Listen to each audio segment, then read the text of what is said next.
você não acorda com um som.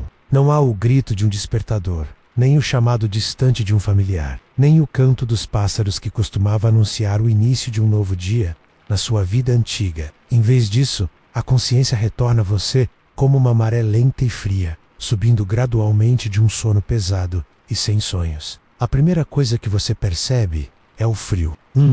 Frio úmido, penetrante, que parece ter se infiltrado não apenas na lona grossa da barraca militar, mas também no seu saco de dormir, nas suas roupas e, de alguma forma, até nos seus ossos. É um frio que carrega o cheiro de terra molhada e de mofo. Um perfume primordial que te lembra que você está longe de qualquer conforto que já conheceu.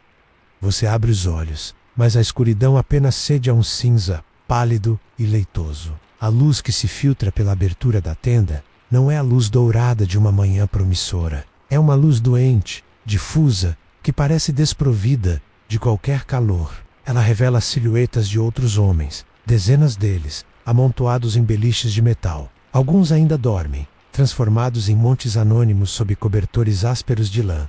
Outros já estão se movendo, mas o fazem com uma lentidão deliberada, quase relutante, como se o próprio ato de começar o dia exigisse um esforço monumental. Os sons são abafados, íntimos, o ranger de uma mola de beliche, uma tosse seca que ecoa no espaço confinado, o farfalhar de tecido grosso enquanto alguém veste um uniforme. Não há conversas, apenas murmúrios baixos, quase inaudíveis, palavras engolidas pela atmosfera pesada e opressora. Por um momento, sua mente, ainda turva de sono, tenta buscar a normalidade. Você se lembra de outras manhãs em seu pequeno apartamento, com o cheiro de café passado e o som do rádio da cozinha tocando uma canção qualquer. A sensação do chão de madeira sob seus pés, a visão do sol da manhã pintando listras de luz na parede. Essas memórias surgem como fantasmas de um mundo distante, uma vida que parece pertencer a outra pessoa. Aqui, não há nada disso. Aqui, o chão é terra batida e fria, coberta por tábuas de madeira escorregadias de umidade. A única música é o assobio baixo e melancólico do vento do lado de fora, um som que parece carregar um aviso. E o silêncio por trás do vento. É isso que mais o perturba. Onde estão os pássaros? Você está em uma área rural, cercado por florestas vastas. Mas o ar da manhã é completamente desprovido do seu coro habitual. Esse silêncio antinatural é mais alarmante do que qualquer barulho Voca 600, e o frio ataca com mais força. Sua respiração forma uma pequena nuvem de vapor no ar estagnado. O gosto na sua boca é amargo do sono e ansiedade. Ao seu lado, um homem mais velho, com o rosto sulcado de rugas que falam de uma vida passada nas minas de carvão. Amarra as botas com dedos grossos e desajeitados, seu olhar fixo no nada. Ninguém se olha nos olhos por muito tempo. É como se todos tivessem feito um pacto silencioso para não reconhecer o medo que vem refletido no rosto um do outro. Vocês foram convocados, arrancados de suas vidas como reservistas do exército. A explicação foi vaga, quase insultuosa em sua simplicidade. Houve um incidente em uma usina nuclear. Precisavam de homens para conter a situação. Serviço à pátria é os disserão. Mas a escala desta mobilização, as fileiras intermináveis de tendas que se estendem por este campo lamacento, o ar de sigilo e urgência, tudo isso sussurra uma verdade muito mais sombria. Finalmente, você se força a sair do calor relativo do saco de dormir. O choque do ar gelado na sua pele é como um tapa. Você se veste mecanicamente. A roupa íntima de algodão. O uniforme militar verde-oliva, grosso e desconfortável, que cheira a naftalina e a um longo armazenamento. Cada peça de roupa parece uma camada a mais de distância da sua identidade, do homem que você era há apenas algumas semanas. Do lado de fora da tenda, o mundo é um quadro em tons de cinza e verde-oliva. Uma neblina espessa e baixa paira sobre o acampamento, agarrando-se ao chão e envolvendo as árvores distantes em um véu fantasmagórico. Ela amortece ainda mais os sons, transformando o distante ronco dos motores dos caminhões em um zumbido baixo e constante no fundo da sua percepção. Soldados se movem como sombras nesta névoa, suas silhuetas aparecendo e desaparecendo. A lama gruda nas suas botas, tornando cada passo pesado, sugando sua energia.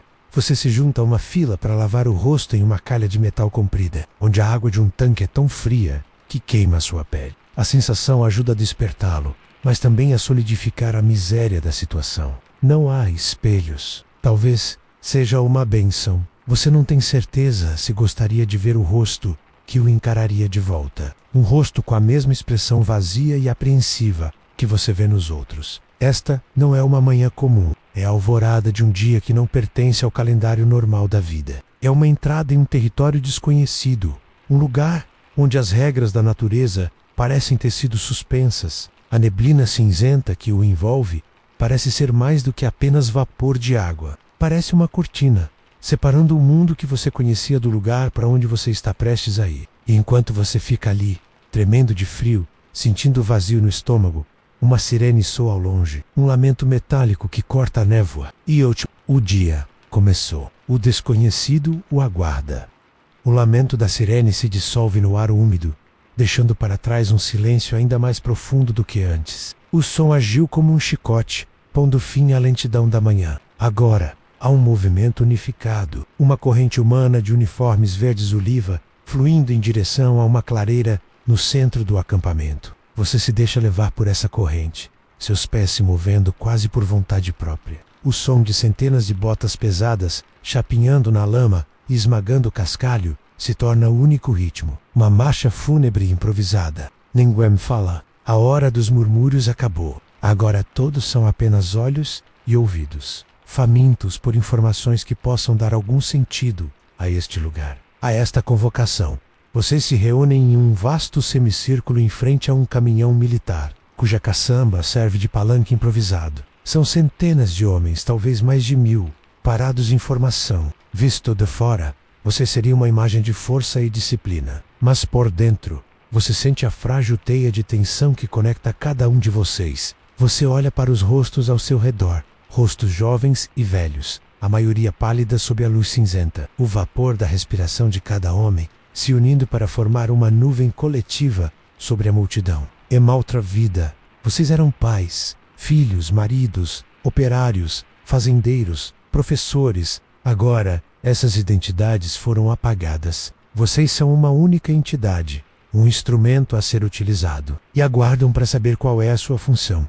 Um oficial sobe na caçamba do caminhão. Ele é um homem de meia idade, com um rosto que parece permanentemente cansado e um uniforme impecável que contrasta fortemente com a lama que cobre todos os outros. Ele não grita. Sua voz, quando fala, é firme e desprovida de emoção, cortando o ar frio com uma precisão militar. Ele começa e a palavra soa oca, um eco de desfiles e discursos de feriados que não têm lugar aqui. A mãe pátria enfrenta um desafio. Um acidente ocorreu na usina nuclear Memorial Vladimir Ilyich Lenin. Um incêndio. A situação está sob controle, mas há um trabalho de limpeza a ser feito. Um trabalho importante. Um trabalho que apenas homens corajosos e patriotas como vocês podem realizar. Ele faz uma pausa, deixando as palavras pairarem sobre vocês. Limpeza. A palavra é tão simples, tão doméstica. Você pensa em sua esposa limpando a casa aos sábados, no zelador varrendo as folhas no pátio do seu prédio. A mente humana anseia por familiaridade, e por um breve segundo, essa palavra o conforta. Talvez não seja tão ruim. Talvez seja apenas trabalho pesado. Remover entulo, varrer poeira. O oficial continua, seu tom se tornando mais prático, mais direto. Ele aponta para um mapa rudimentar fixado em uma placa ao seu lado. Vocês serão divididos em esquadrões. O objetivo principal é a área ao redor do Bloco 4. O reator danificado, a tarefa será a remoção de detritos do telhado e das áreas adjacentes. É um trabalho direto. Vocês receberão ferramentas, seguirão as ordens de seus sargentos e cumprirão suas cotas. Tudo parece tão lógico, tão organizado. Uma tarefa, ferramentas, ordens. É a linguagem que você entende, a estrutura da vida militar. Mas então, ele diz a frase que muda tudo. Ele a diz casualmente, como se fosse um detalhe técnico menor, um item secundário em uma longa lista de instruções. Devido à natureza do material no local, ele diz, folheando uns papéis em sua prancheta, o tempo de trabalho na zona ativa será estritamente limitado. Vocês usarão equipamento de proteção. Isso é para a segurança de vocês contra os raios. Raios. A palavra entra em seus ouvidos, mas seu cérebro luta para processá-la. Raios. Que tipo de raios? Você pensa nos raios de sol em um dia de verão, quentes e agradáveis. Você pensa nos raios X que tirou uma vez no hospital, um flash de luz invisível que durou um segundo, enquanto uma enfermeira o tranquilizava atrás de uma parede de chumbo. A palavra é infantil, vaga, terrivelmente inadequada para o peso que ela parece carregar no ar. Um murmúrio baixo percorre a multidão. Um zumbido de incerteza. Raios. A palavra não tem cheiro, não tem cor, não tem forma. É um conceito abstrato, científico. E aqui, no meio da lama e do frio, parece algo saído de um livro de ficção científica.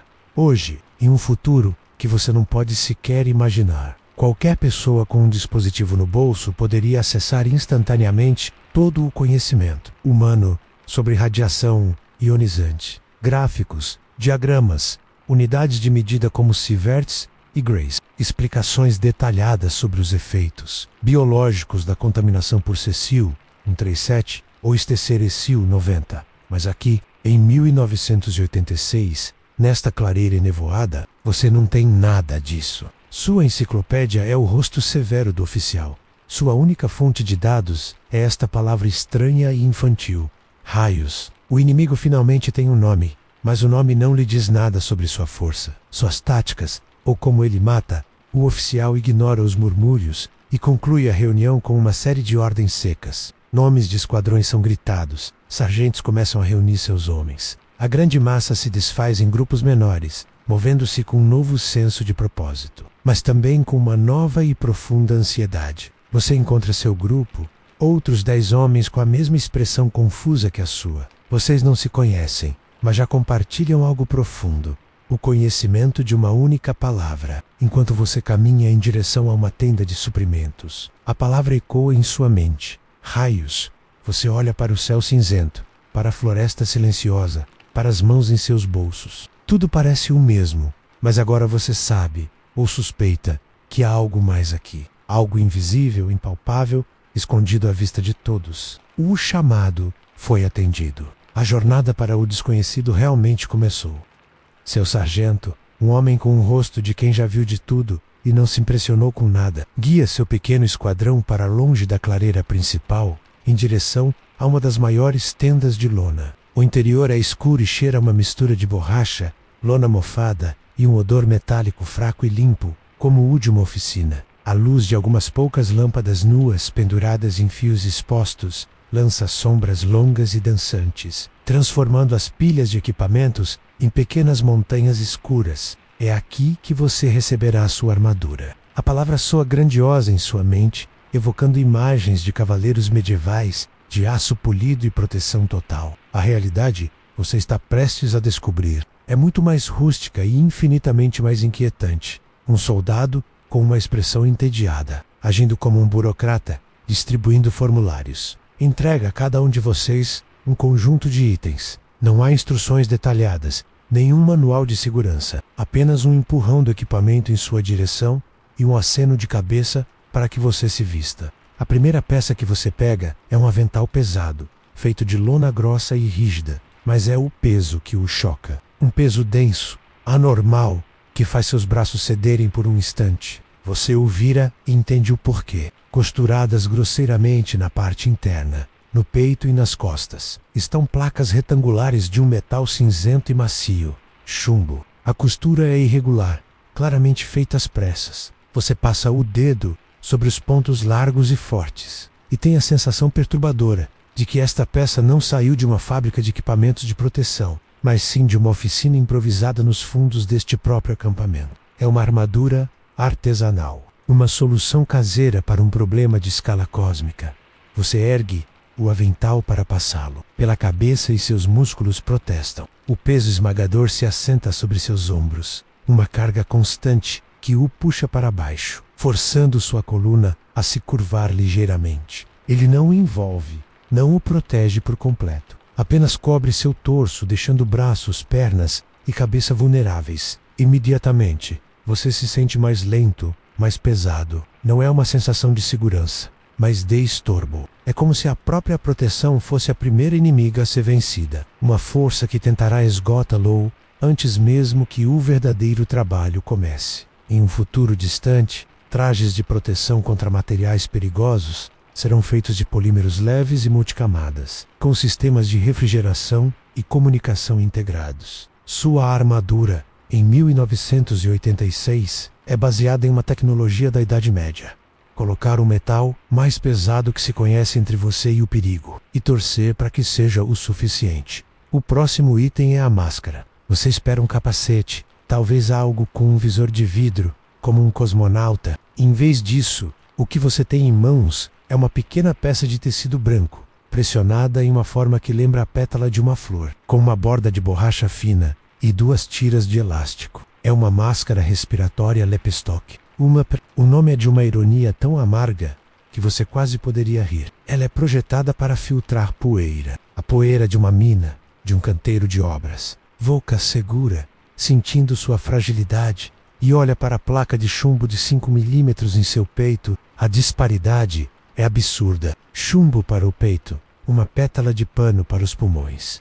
Você ajusta a máscara sobre o nariz e a boca. As tiras de elástico apertam a sua nuca. O cheiro de borracha industrial enche suas narinas, um cheiro químico e sufocante. Imediatamente, seu campo de visão periférica é reduzido, e o mundo parece um pouco mais distante, visto através de uma janela invisível. O ar que você respira agora tem que passar pelo filtro de tecido. Sua respiração, antes um ato inconsciente, se torna um esforço. O som dela é a coisa mais chocante. Dentro da pequena concha da máscara, cada inspiração é um assobio áspero. Cada expiração é um sopro úmido e quente que condensa no tecido, tornando-o gradualmente úmido e frio contra sua pele. O mundo exterior fica abafado e o som do seu próprio corpo, do ar entrando e saindo de seus pulmões, se torna a trilha sonora dominante da sua existência. É um som íntimo e profundamente claustrofóbico. Por último, as luvas e as botas. As botas são de borracha grossa e pesada, subindo até o meio da sua canela. As luvas são de couro rígido, sem forro. Elas são grossas e desajeitadas, roubando toda a sensibilidade dos seus dedos. Você tenta fechar a mão e o movimento é lento e difícil. Qualquer tarefa que exija o mínimo de destreza será uma luta. Você olha para si mesmo, para o seu corpo agora envolto nesta armadura imperfeita. O peso do chumbo o curva para a frente. A máscara sufoca sua respiração e embaça sua visão. As luvas transformaram suas mãos em ferramentas brutas. Você olha para os outros homens do seu esquadrão e não os reconhece. Eles se tornaram figuras idênticas, desajeitadas e anônimas, seus rostos apagados pelas máscaras brancas, seus corpos deformados pelos aventais pesados. Vocês não são mais soldados. Vocês são golems, criaturas de lona e chumbo, animados por um fôlego abafado e ansioso. E nesta armadura, que parece projetada mais para esgotar e desumanizar do que para proteger, você se prepara para dar o próximo passo, sentindo o peso não apenas do chumbo, mas de uma dúvida terrível. Se esta é a armadura, quão monstruoso deve ser o dragão? Totalmente equipado, você permanece imóvel na penumbra da tenda de suprimentos. O peso do chumbo em seus ombros é uma presença constante, um lembrete físico da gravidade deste dia. Ao seu redor, os outros homens do seu esquadrão são figuras idênticas e desajeitadas. O som de suas respirações abafadas, criando um coro dissonante de esforço silencioso. Vocês estão em um limbo, um momento de pausa entre a preparação e a ação. E o silêncio é preenchido apenas pela sua própria biologia e pela tensão palpável no ar. Então, um novo oficial entra na tenda. Ele não é como os outros. Ele não carrega um rifle, mas uma caixa de metal. Ele se move com um ar de precisão técnica, e todos instintivamente se calam. O seu sargento se aproxima dele, e eles trocam algumas palavras em voz baixa. O oficial técnico abre a caixa. Dentro, aninhados em espuma cinza, há uma dúzia de pequenos dispositivos de plástico preto. Eles são modestos, quase decepcionantes em sua simplicidade. Parecem pequenos rádios de bolso ou pagers, objetos mundanos que não parecem pertencer a este cenário de urgência militar. O oficial retira um deles. É uma caixinha preta, com uma grade perfurada de um lado e um clipe de metal resistente do outro. Não há mostradores, nem luzes nem agulhas. É uma tecnologia cega e, por enquanto, silenciosa. Prestem atenção.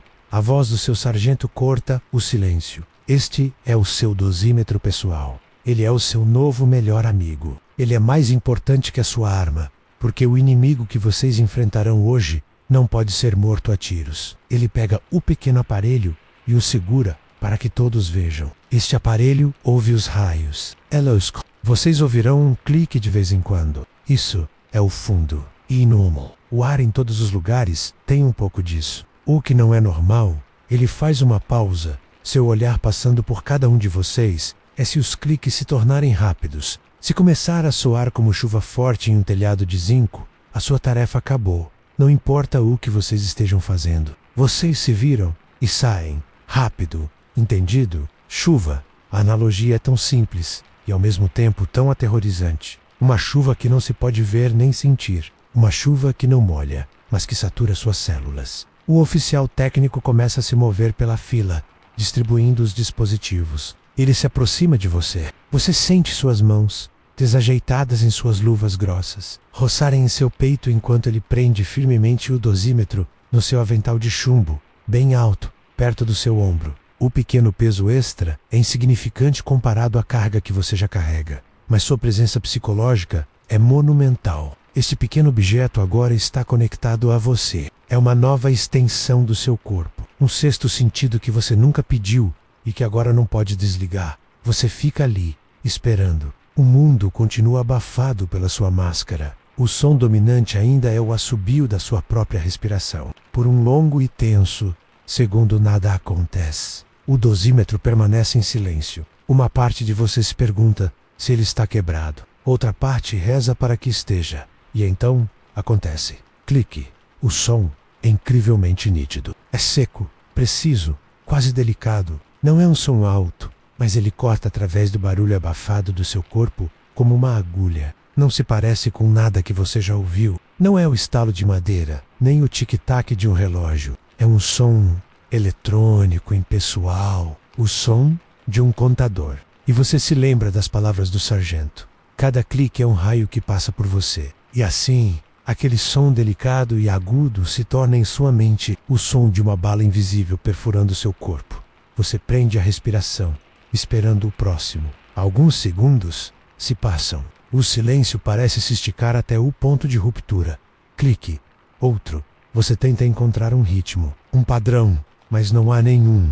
É completamente aleatório. Um clique, uma longa pausa, mais um clique. Depois 2 em rápida sucessão. Clique, clique. Essa aleatoriedade é o que o torna tão enervante. Não é uma ameaça constante e previsível. É um predador que ataca quando quer, de uma direção que você não pode determinar, em um futuro de telas e dados instantâneos. Um dispositivo como este exibiria um número, uma leitura precisa em millisieverts por hora, dando ao usuário uma compreensão quantitativa do perigo. Mas seu dosímetro de 1986 não lhe oferece tal clareza. Ele não lhe dá dados, apenas um suspense auditivo. Ele não informa, ele apenas ameaça. É um contador da sua má sorte. Cada clique é um grão de areia caindo em uma ampulheta, cujo tamanho total você desconhece. Você olha para os outros homens e sabe que eles estão experimentando a mesma coisa. O inimigo invisível, o conceito abstrato de raios, agora tem uma voz. E essa voz é um clique lento, ameaçador e terrivelmente pessoal. Um som que será a trilha sonora do resto do seu dia e talvez do resto da sua vida. Com o som aleatório e agudo do dosímetro já se gravando em sua consciência, o sargento late uma ordem e seu esquadrão se move. A caminhada da tenda de suprimentos até a fila de veículos militares é lenta e desajeitada. Cada passo é um esforço, o peso do chumbo forçando seus músculos a trabalharem mais. O mundo parece um túnel, sua visão limitada pela máscara, seus ouvidos preenchidos com o som abafado de sua própria respiração e os cliques do seu novo companheiro. Vocês são direcionados para a traseira de um BTR, um veículo de transporte de pessoal blindado, cuja pintura verde-oliva está arranhada e manchada de lama. A rampa traseira baixa, com um rangido metálico, revelando um interior escuro e austero. Subir a bordo é um desafio. Você precisa se içar para dentro, e o peso extra em seu torso quase o desequilibra. As luvas grossas não oferecem aderência, e você se arrasta para dentro mais do que entra. O interior é exatamente como você esperava, uma caixa de metal funcional e desumana. 2 bancos de metal correm ao longo das paredes, e vocês se sentam ombro e ombro, jolo e jolo. O espaço é apertado para homens em uniformes normais. Para homens envoltos em aventais de chumbo, é sufocante. A rampa sobe com um baque pesado e um clanger final de travas se fechando. A escuridão se torna quase total, quebrada apenas por finas frestas de luz cinzenta que entram por pequenas escotilhas de visão menos blocos de vidro grosso e amarelado embutidos na blindagem. Ar fica imediatamente pesado com o cheiro de diesel, metal frio e o suor ansioso de 10 homens. Por um momento, há apenas silêncio. O silêncio compartilhado de homens presos em uma caixa de aço. Cada um perdido em seus próprios pensamentos. Cada um ouvindo o clique de seu próprio dosímetro. Uma orquestra aleatória de avisos individuais. Então, um motor ganha vida. Não é um som, é uma força da natureza. Um rugido ensurdecedor que vibra através do casco de metal, através do banco, subindo por suas pernas e espinha, fazendo seus dentes tremerem. Toda a estrutura treme enquanto o motorista engata a marcha e o veículo avança aos solavancos. A conversa agora é impossível. Mesmo que alguém tivesse algo a dizer, você se apoia contra a parede fria do veículo, tentando encontrar uma posição que alivie a pressão do chumbo em seus ombros. Você se inclina para olhar por uma das frestas de visão. O mundo exterior passa como um filme mudo e instável. Primeiro, as imagens familiares do acampamento. Depois uma estrada de terra que se transforma em asfalto remendado. Vocês passam por um posto de controle, uma barricada improvisada com arame, farpado e soldados cujos uniformes parecem diferentes, mais sérios. Ninguém os para. Seu veículo é a passagem. Vocês estão oficialmente cruzando uma fronteira invisível, deixando o mundo dos vivos para trás e entrando em um lugar regido por novas e terríveis leis da física. A estrada mergulha em uma floresta de pinheiros, e é aqui que você percebe que algo está profundamente errado com a própria natureza. As árvores, a cor delas é doentia, em vez do verde profundo e vibrante que você esperaria. As agulhas dos pinheiros têm uma cor fantasmagórica de ferrugem e gengibre. É uma cor de outono, mas uma cor de morte, não de mudança de estação. A floresta inteira parece ter sido queimada por dentro, um tom avermelhado que se estende até onde a vista alcança. E mesmo sobre o rugido do motor, você pode sentir o silêncio daquele lugar. Uma floresta deveria estar viva com o movimento de animais e o canto de pássaros. Esta está imóvel, morta, e seu dosímetro parece concordar. O ritmo dos cliques aumentou. Não é mais o lento clique. Clique do acampamento. Agora é clique. Dash click. Dot click. Dot click. Click. Maze urgent. É a voz da floresta, falando a única língua que lhe resta. O veículo blindado continua. Uma besta de aço barulhenta, atravessando uma paisagem silenciosa. Então, a floresta se abre e vocês passam por um vilarejo. Ou o que restou de um... Não há sinais de destruição, de fogo ou de guerra. Há algo muito mais perturbador. A normalidade congelada no tempo. Você vê as casas pequenas e arrumadas, os jardins bem cuidados agora começando a ser tomados por ervas daninhas. Em um flash, você vê uma bicicleta infantil de 3 rodas vermelha, tombada em um caminho de jardim, como se seu dono tivesse acabado de descer para entrar em casa. Em outro quintal, roupas ainda estão presas em um varal, dançando rigidamente ao vento como uma linha de fantasmas de papel. Um lado azul celeste está estacionado na beira da estrada, uma das portas traseiras ligeiramente aberta, convidando a um passageiro que nunca chegará. Cada imagem é uma pequena facada no coração. Não é uma zona de desastre. É um museu de vidas interrompidas. Você pensa nas famílias que moravam aqui, a sirene que soou, os ônibus que chegaram, a promessa de que voltariam em 3 dias. Você olha para as janelas silenciosas e imagina a chaleira deixada no fogão, o álbum de fotos aberto sobre a mesa, o café da manhã meio comido. Hoje, em nosso mundo conectado, um evento como este seria transmitido ao vivo. Cada evacuação documentada, cada história contada. Aqui, neste trajeto aos solavancos em 1986, não há câmeras, não há repórteres. Há apenas o seu olhar através de uma fresta de vidro sujo, testemunhando o resultado silencioso de uma catástrofe que ainda não tem nome. A viagem parece durar uma eternidade. O rugido do motor, a vibração do chão, o peso nos ombros, os cliques do dosímetro, tudo se funde em uma sobrecarga sensorial monótona. Lentamente, a paisagem muda novamente. As árvores e as pequenas casas dão lugar a estruturas maiores no horizonte. Blocos de apartamentos de concreto altos e angulares, emergindo da névoa, a silhueta inconfundível de uma chaminé industrial e outras estruturas maciças. Vocês estão chegando. O destino final. O ritmo do dosímetro acelera mais um pouco. Um tambor constante agora. Um pulso febril que reflete o seu próprio. O motor do BTR diminui a rotação. A viagem está terminando. A zona morta não é mais um ponto no mapa. É o chão sob este veículo. O ar do lado de fora destas paredes. E você está prestes a entrar nela.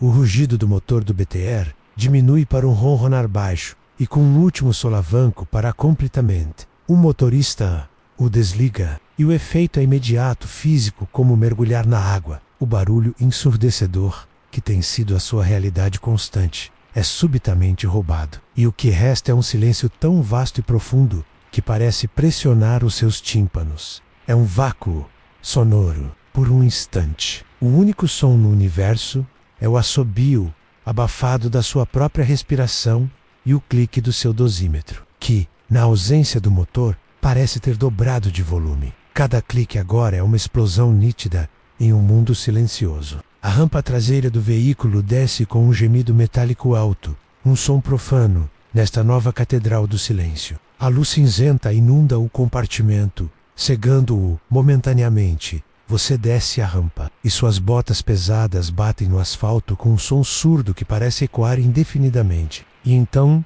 você para e olha. Vocês estão em uma avenida larga, um bulevar projetado com um otimismo socialista grandioso. De ambos os lados, erguem-se prédios de apartamentos de concreto com 16 andares, idênticos em seu design. Uma floresta de geometria brutalista que se estende até onde a vista alcança. E cada prédio está crivado de centenas de janelas. Janelas escuras, vazias, como as órbitas oculares de milhares de crânios. Algumas estão abertas, com as cortinas de renda balançando suavemente para fora e para dentro, com a brisa. Como se a cidade estivesse exalando um último e lento suspiro. A escala daquele abandono é esmagadora. Não é uma casa vazia ou uma rua vazia. É uma cidade inteira. Você tem a sensação perturbadora de ser observado. Não por pessoas, mas pela própria ausência delas. Seu esquadrão começa a se mover, e o som de suas 10 botas no chão é o único sinal de vida. Vocês caminham pelo meio da rua. Não há necessidade de se preocupar com o trânsito. O vento sopra detritos leves pela avenida menos folhas secas. Pedaços de jornal cujas manchetes se tornaram irrelevantes. Um saco plástico solitário. O som do vento é o segundo som dominante aqui. Um assobio baixo e constante que serpenteia entre os gigantes de concreto, criando harmonias estranhas e melancólicas. Parece a voz da própria solidão. Vocês passam por uma praça. No centro, um slogan de propaganda, com suas letras de metal vermelhas, agora um pouco desbotadas, ainda proclama a glória do átomo pacífico. A ironia é tão pesada que é quase uma força física. Você olha para dentro das lojas no térreo dos prédios, uma mercearia, com latas ainda perfeitamente arrumadas nas prateleiras. Uma loja de brinquedos, com um ursinho de pelúcia caído na vitrine, seu rosto de plástico olhando para o vazio. Tudo está como foi deixado. É uma cidade, não em ruínas, mas mastéis. Uma fotografia tridimensional de um momento de pânico. Hoje, em um mundo de exploração urbana digital, as imagens desta cidade fantasma são conhecidas por milhões. Mas para a Voca, em 1986, não há precedente. Você é um dos primeiros a testemunhar este espetáculo surreal. Você não é um turista do apocalipse. Você é um personagem dentro dele. E a visão não é fascinante. É profundamente triste. Você tenta imaginar o som que deveria estar aqui. O choro de bebês. O grito de crianças brincando. O zumbido do tráfego. Música vazando das janelas abertas. O murmúrio de 50 mil vidas. O silêncio que o rodeia é a soma de todos esses sons roubados. E então, através de uma abertura entre os prédios, você a vê e seu passo vacila. A roda gigante. Ela se destaca contra o céu cinzento, uma estrutura esquelética e imóvel. Suas cabines de um amarelo vibrante são a única explosão de cor nesta paisagem monocromática. Uma cor de alegria do celebraco. É um paradoxo visual que dói os olhos. Seu sargento os guia naquela direção, em direção ao parque de diversões que nunca foi inaugurado. Estava tudo pronto para as celebrações do 1º de maio, a poucos dias do acidente. Um presente para os cidadãos de Pripyat, a cidade modelo. Ao se aproximar, você vê os outros brinquedos. Os carrinhos de Beit-Beit, amontoados em sua arena, esperando por motoristas que nunca virão. O carrossel, seus cavalos de plástico com sorrisos pintados, congelados no meio de um galope. Mas é a roda gigante que domina. Ela é um monumento a um futuro que foi cancelado. Você para em sua base e olha para cima. O vento assobia através de sua estrutura de aço. O único movimento que ela conhecerá. Foi construída para elevar as pessoas, para lhes dar uma vista de sua cidade próspera, de sua vida perfeita. Agora, ela apenas vigia o vazio.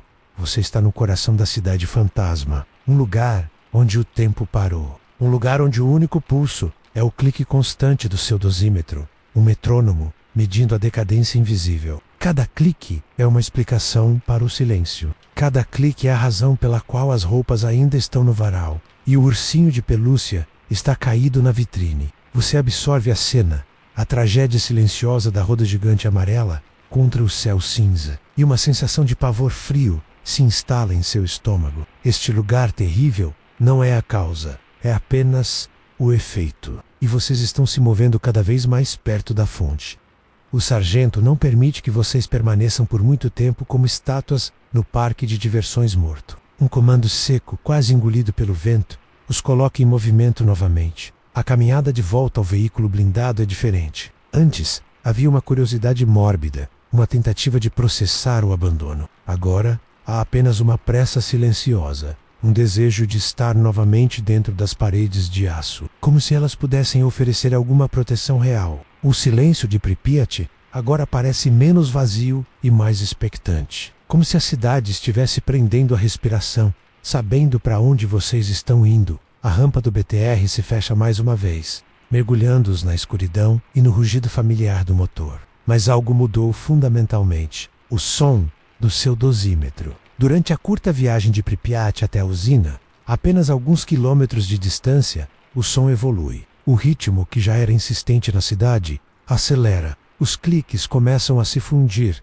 perdendo sua individualidade. A aleatoriedade desaparece, substituída por uma torrente de estalos tão rápidos que se torna uma cascata de som. A chuva que o sargento mencionou, clic-clic, é um som frenético, desesperado. É o som de um alarme que não sabe mais como parar de gritar.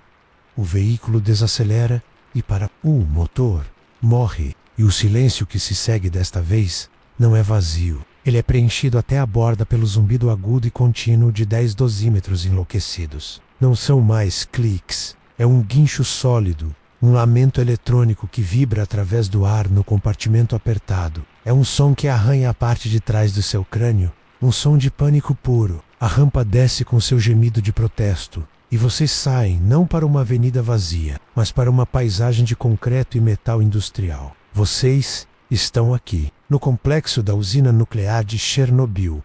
A escala do lugar é desumana. Estruturas imensas de concreto e aço se erguem em todas as direções. Chaminés gigantescas arranham o céu cinzento. Você vê os outros reatores, os blocos 1, 2 e 3, menos enormes caixas de concreto, intactas parecendo adormecidas. São montanhas artificiais, monumentos à ambição industrial. Mas sua atenção, e a de todos os outros, é irresistivelmente puxada para um único ponto, para o bloco 4.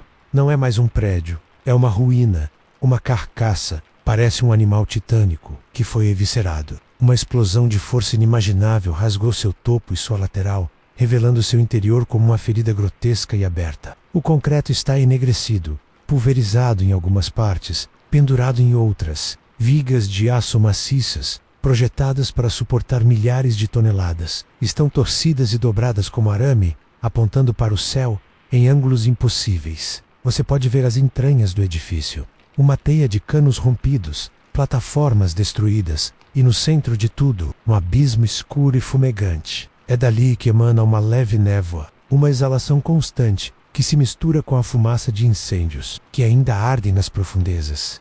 É a visão do inferno na Terra. Uma visão de poder atômico bruto, liberado sem controle. Você fica paralisado, o peso em seus ombros esquecido, a máscara em seu rosto insignificante. Você está na sombra do reator 4, mas não é uma sombra de escuridão, é uma sombra de energia. O ar ao seu redor parece vibrar, zumbir com uma eletricidade invisível. Você sente uma estranha sensação de formigamento nas bochechas, na pele exposta entre a máscara e o gorro. Então, o vento muda. Ele sopra suavemente do buraco no reator em sua direção, e com ele vem o ataque final aos seus sentidos. Primeiro, o som do seu dosímetro. Já um guincho, sobe de tom, um grito agudo de dor eletrônica, como se o próprio aparelho estivesse sendo torturado. E então, o gosto. Pela primeira vez, de forma inconfundível, ele o atinge. Um gosto forte, metálico e azedo enche sua boca. É como lamber o polo de uma bateria de 9 volts, um gosto de ozônio do metal queimado, de eletricidade. É um sabor que não pertence à biologia. É o sabor dos próprios átomos se partindo. Você engole em seco, mas o gosto não vai embora. Ele reveste sua língua, sua garganta. É um veneno que você pode provar. Você olha para a ferida aberta do reator pela primeira vez, compreende a verdadeira natureza do inimigo. Não é o grafite espalhado, não são os detritos, e esta fonte inesgotável de raios, esta estrela artificial caída na Terra, sangrando sua energia invisível para o mundo. Em um mundo moderno, drones e robôs fariam este trabalho, medindo o perigo a uma distância segura, com sensores de alta tecnologia. Mas em 1986, a tecnologia mais avançada disponível para esta tarefa é você. Sua carne, seus ossos, sua vida. Você está diante do coração da catástrofe, e sua armadura de chumbo parece um escudo de papel. O guincho do dosímetro é o grito de advertência do universo, e o gosto metálico em sua boca é o beijo da morte. Você olha para a ferida aberta, para o abismo fumegante, e entende que a missão que está prestes a receber não será uma simples limpeza, será uma caminhada deliberada para dentro da boca de um dragão invisível.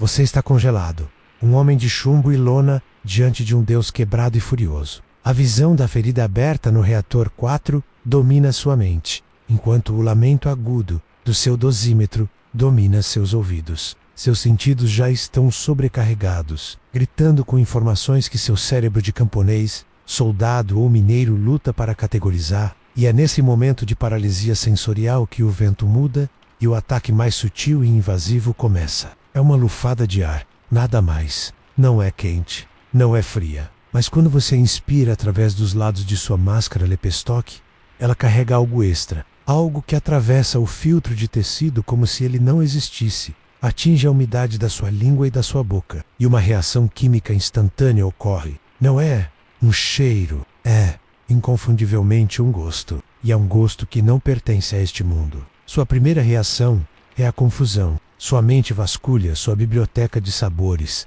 tentando desesperadamente encontrar uma correspondência. Não há nenhuma. É um sabor órfão, uma sensação sem ancestralidade. A segunda reação é a repulsa. É um instinto primordial, a rejeição biológica a algo que seu corpo reconhece em um nível celular como veneno. Você engole em seco, um movimento reflexo para limpar o paladar. Mas isso só piora a situação. A ação de engolir espalha a sensação por toda a sua garganta, deixando um rastro ardente e estranho. Sua saliva, de repente, parece espessa e estranha em sua própria boca. Você quer desesperadamente cuspir no chão, mas está usando a máscara. Você está preso com isso, preso com o gosto. Então, em meio ao pânico crescente, sua mente começa a dissecá-lo, a tentar dar um nome às suas partes. A primeira e mais avassaladora nota é o metal. Mas não é o sabor limpo e neutro de um talher de aço inoxidável, o sabor agudo e picante de uma moeda de cobre que você segurou na mão por muito tempo em um dia quente. É o sabor de sangue velho em um corte, mas sem o sal. É o sabor de ferrugem, de metal em decomposição. Um sabor morto inorgânico que sinaliza decadência e corrosão. Sob um metal, há uma segunda camada, eletricidade. É o sabor do ozônio. Se você já esteve perto de um raio, ou sentiu o cheiro de um motor elétrico superaquecido, você conhece essa sensação. Um cheiro acridamente limpo, o cheiro do próprio ar sendo partido. Agora, imagine provar esse cheiro. E uma vibração energética em suas papilas gustativas. Uma sensação de que a própria atmosfera que você está processando está carregada,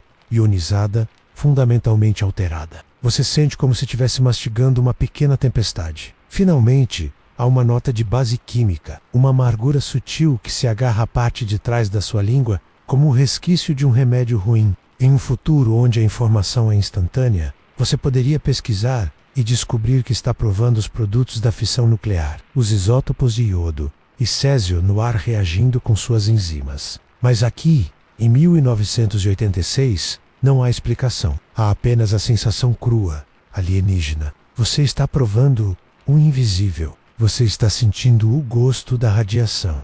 A percepção mais terrível se instala lentamente. O gosto não está diminuindo. Cada nova respiração parece reforçá-lo. Não é um resíduo de algo que você inalou. É uma reação contínua. O ar que você respira é o ingrediente. E sua própria boca é o laboratório químico. O inimigo não está mais apenas do lado de fora, bombardeando seu corpo com raios. Ele encontrou uma maneira de entrar, de se anunciar da maneira mais íntima possível. Ele se misturou com a sua saliva. Ele se tornou parte de você. Você pensa em todos os sabores simples e bons que já conheceu. O doce do chá da sua mãe. A riqueza do pão preto recém-assado. A acidez de uma maçã colhida no outono. Essas memórias agora parecem pertencer a um passado incrivelmente distante. A uma versão de você que tinha um corpo limpo e não contaminado. Este novo sabor é um intruso, um colonizador. Ele apaga todas as outras nuances. Ele é o único sabor que existe. O guincho do dosímetro em seu peito e o gosto metálico em sua boca se fundem em uma única mensagem de perigo absoluto. Um é o som do veneno, o outro é o seu sabor. São dois alertas falando em línguas diferentes para sentidos diferentes, mas contando a mesma história terrível. Você olha para a ferida aberta do reator 4, esta chaga na face da Terra, e entende. O que está saindo de lá não é apenas uma força invisível. É uma névoa, uma atmosfera. E você a está respirando. Você a está provando. Este gosto, você percebe com uma clareza fria e desoladora, não irá embora quando você deixar este lugar. E uma marca interna que o identificará para sempre como alguém que esteve aqui, que respirou este ar, que provou o perigo em sua forma mais pura. É um sabor que nunca mais o deixará. Você está enraizado no asfalto rachado, um prisioneiro da sua própria sobrecarga sensorial. O guincho do dosímetro, o gosto metálico, a visão da ferida aberta no reator, tudo isso se combina para formar uma parede invisível que o impede de pensar ou se mover. É a mão áspera do seu sargento em seu ombro que quebra o feitiço. O toque é firme, sacudindo-o de volta para a realidade imediata. Ele não diz nada, apenas o vira e o empurra em direção ao resto do esquadrão que ele está reunindo em um semicírculo apertado. A instrução está prestes a começar, não em uma sala segura a quilômetros de distância, mas aqui, no pátio do inferno, com o inimigo observando e exalando seu veneno sobre vocês. Escutem com atenção, porque não vou repetir. A voz do sargento é baixa e rouca, forçada a competir com o lamento eletrônico dos seus dosímetros. Ele nem mesmo olha para a ruína do bloco 4. Em vez disso, ele aponta com uma luva de couro grossa para o telhado do edifício adjacente. O bloco 3, à primeira vista, parece apenas um telhado plano industrial, coberto de alcatrão. Mas, ao olhar mais de perto, você vê que ele está coberto de detritos, pedaços de concreto, vigas de metal retorcidas e, espalhados entre eles, como se fossem pedaços de carvão, há pedaços de um material preto e estranhamente brilhante. Quando o 4 explodiu, o sargento explica, seu tom tão factual, como se estivesse descrevendo o tempo. Ele vomitou suas entranhas por todo o lado. A maior parte do lixo que vocês veem lá em cima é grafite do núcleo do reator. Cada um desses pedaços, ele faz uma pausa, e seus olhos encontram os de cada homem do grupo. É tão radioativo que fritaria um homem normal em 1 hora. É por isso que o ar que vocês respiram tem esse gosto. É por isso que seus dosímetros estão cantando ópera. Esse lixo precisa ser limpo. Ele precisa ser jogado para baixo, para que possamos enterrá-lo. Uma pergunta estúpida e ingênua se forma em sua mente. Por que não usar máquinas? Como se lesse seus pensamentos, o sargento continua, com um traço de ironia amarga em sua voz. Tentamos usar máquinas. Enviamos nossos robôs lunares, os melhores que tínhamos. Enviamos robôs da Alemanha Ocidental. Sabe o que aconteceu? O nível de radiação lá em cima é tão alto que fritou os circuitos deles em minutos. A eletrônica não aguenta. As máquinas morrem. Ele para novamente deixando o peso daquela declaração assentar sobre vocês. As máquinas, o auge da tecnologia, foram derrotadas. E o que isso significava para vocês, homens de carne e osso? Mas acontece, diz o sargento, aproximando-se, que a biologia, em curtos períodos, é mais resistente que a eletrônica. Um homem pode aguentar o que uma máquina não pode. Ele olha para o seu rosto mascarado e você sente que ele está olhando diretamente para a sua alma. E é por isso que, a partir deste momento, vocês têm um novo nome. Vocês não são mais soldados. Vocês são biorobôs. A palavra é um soco no estômago. É uma monstruosidade linguística. Uma contradição que o apaga. Bio, a raiz da vida, seu coração que bate, o ar em seus pulmões, seus medos e suas memórias. Robô, uma máquina sem alma, programada, descartável, sem vontade própria. A palavra o destitui de sua humanidade. Ela diz que seu medo não importa, sua dor futura não importa, sua vida, sua esposa, seus filhos, seus sonhos, tudo isso é irrelevante. O que importa é a sua função. Você é uma ferramenta de carne, um mecanismo biológico programado para executar uma tarefa que destruiria qualquer outra máquina, em um futuro de debates éticos sobre inteligência artificial e direitos dos robôs. O conceito pareceria uma ficção distópica. Para você, em 1986, é a sua nova e terrível designação de trabalho. O seu programa é simples. O sargento continua, agora apontando para uma pilha de pás de metal comuns encostadas em uma parede. Um homem de cada vez. Você vai pegar uma pá, você vai correr por aquela escada até o telhado. Você vai escolher um pedaço de grafite. Vai colocá-lo na pá, correr até a beira e jogá-lo por cima. Depois vai largar a pá e correr de volta. Fim do programa. Repetir com o próximo homem. Ele ergue um cronômetro que estava pendurado em seu pescoço. A partir do momento em que seu primeiro pé tocar o telhado, você terá exatamente 90 segundos. 90 segundos. Quando eu gritar fora, seu tempo acabou. Não importa o que esteja fazendo. Se estiver no meio do caminho com um pedaço de grafite na pá, você o larga onde está e volta. Não há um segundo a mais. 90 segundos é o que a ciência diz que vocês podem suportar antes. Antes que as coisas fiquem ruins, é a sua dose para a vida inteira, paga em 1 minuto e meio.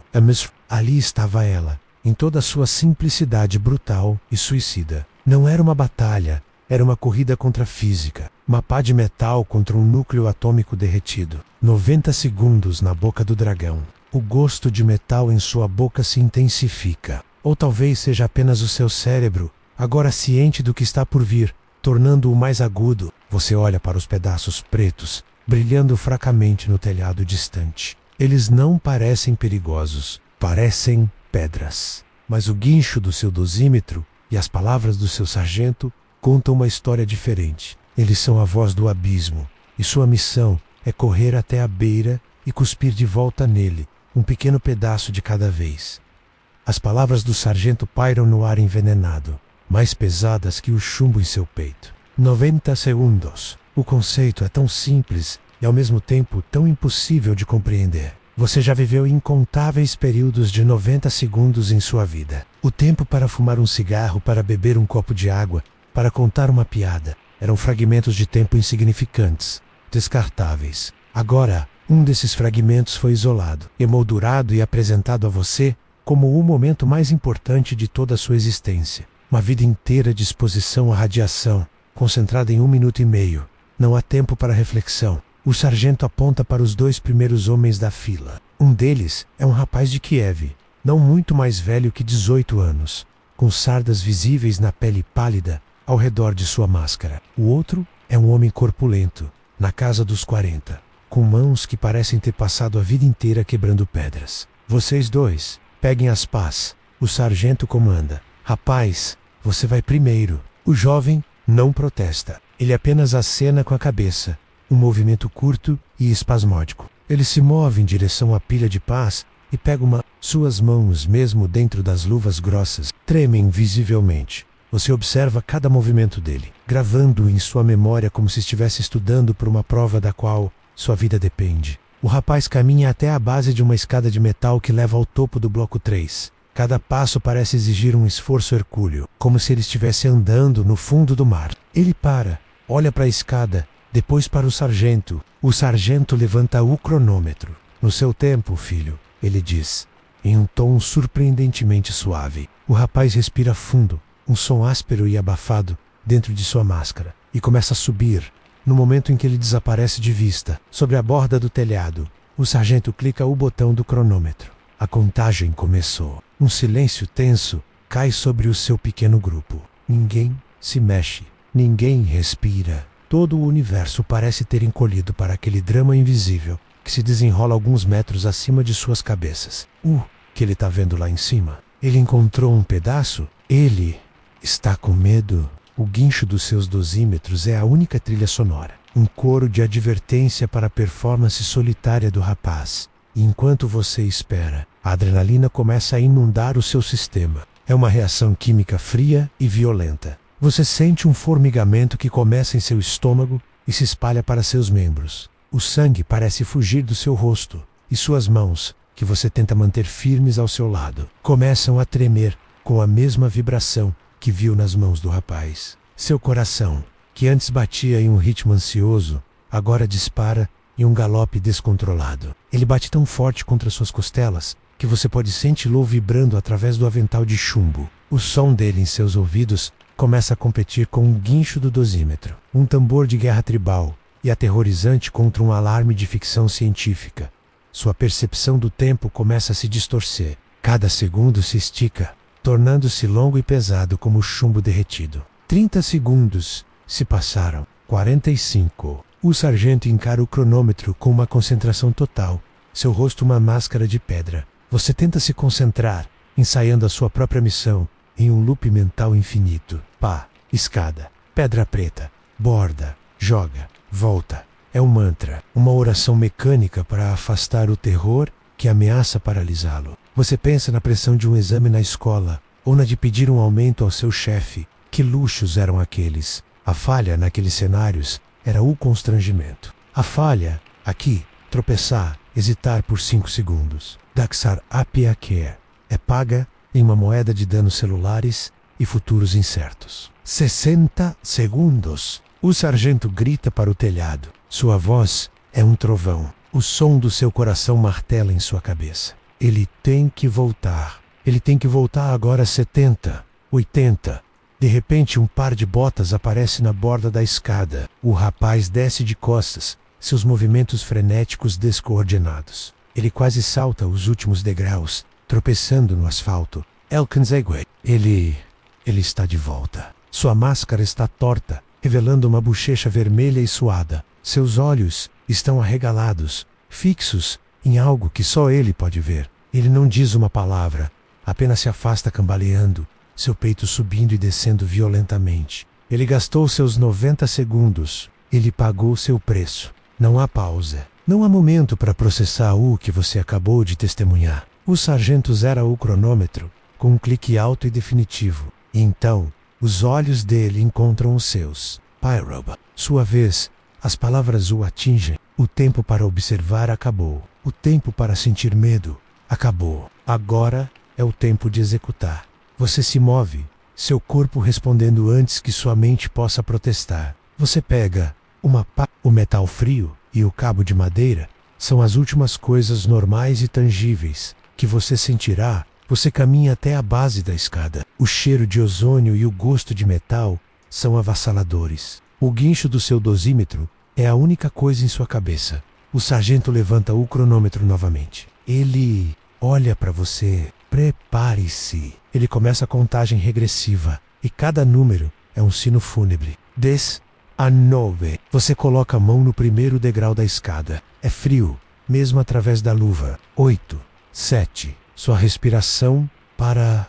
6, 5. Seu mundo encolhe para este momento, este lugar. 4, 3. Não há passado. Now ha futuro. Apenas a tarefa. 2, 1.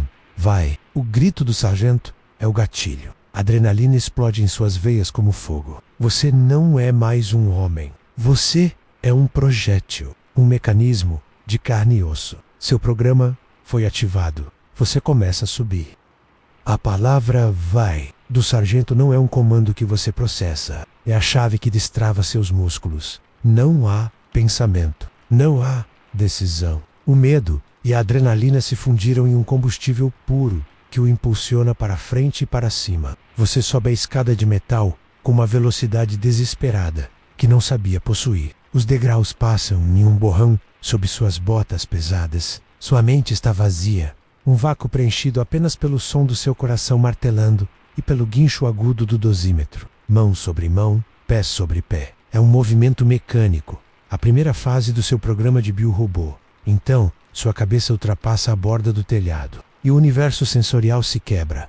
O som, o guincho agudo e limpo do seu dosímetro, que já era um som de pânico, se estilhaça. Ele se transforma instantaneamente em um rugido distorcido, um som de puro estático, como o de um rádio sintonizado entre galáxias. É um som de rasgo, como se o próprio tecido da realidade estivesse sendo dilacerado ao seu redor. É o som do aparelho sendo tão bombardeado por partículas que seus componentes eletrônicos estão gritando, sobrecarregados até o ponto da destruição. É o som de um lugar onde as leis da física se tornaram violentas. É o som do próprio inferno. E você acabou de entrar nele. Sua bota atinge a superfície de alcatrão do telhado e você começa a correr. E correr nunca foi assim. O peso do chumbo em seu peito e costas não é mais uma carga passiva. A cada passo, ele o esmaga para baixo, tentando pregar seus pés no chão. Seus pulmões, já lutando por ar dentro da máscara, queimam como se você estivesse inalando brasas.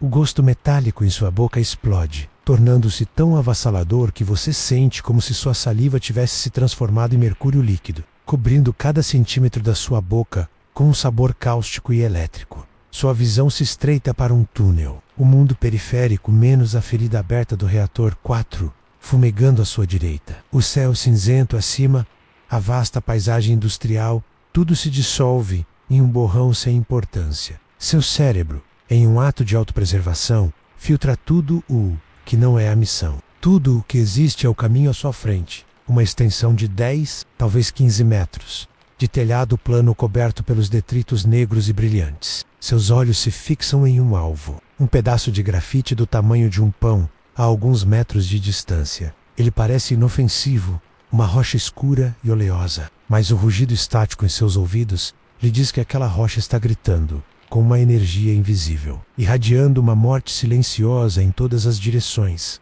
Você alcança o pedaço. O tempo parece se contorcer desacelerando. Você se inclina, o peso do chumbo quase o derrubando para frente. Você tenta enfiar a pá sob o fragmento. Suas mãos, insensíveis e desajeitadas dentro das luvas de couro, não cooperam. A pá raspa no telhado com um som agudo que mal consegue penetrar no barulho branco do dosímetro. O grafite não se move. Você empurra com mais força, um grunhido de esforço e pânico escapando de sua garganta, abafado pela máscara. Finalmente, o pedaço se inclina e desliza para a pá. O peso é surpreendente, denso e desequilibra a ferramenta em suas mãos.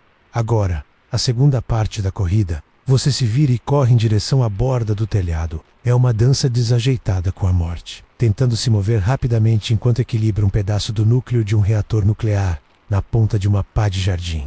Em um mundo normal, tropeçar aqui significaria um joelho ralado. Aqui, tropeçar, cair, passar mais 10 segundos sob esta chuva invisível é uma catástrofe. Você sente um calor estranho em seu rosto, uma sensação de queimadura de sol, embora não haja sol.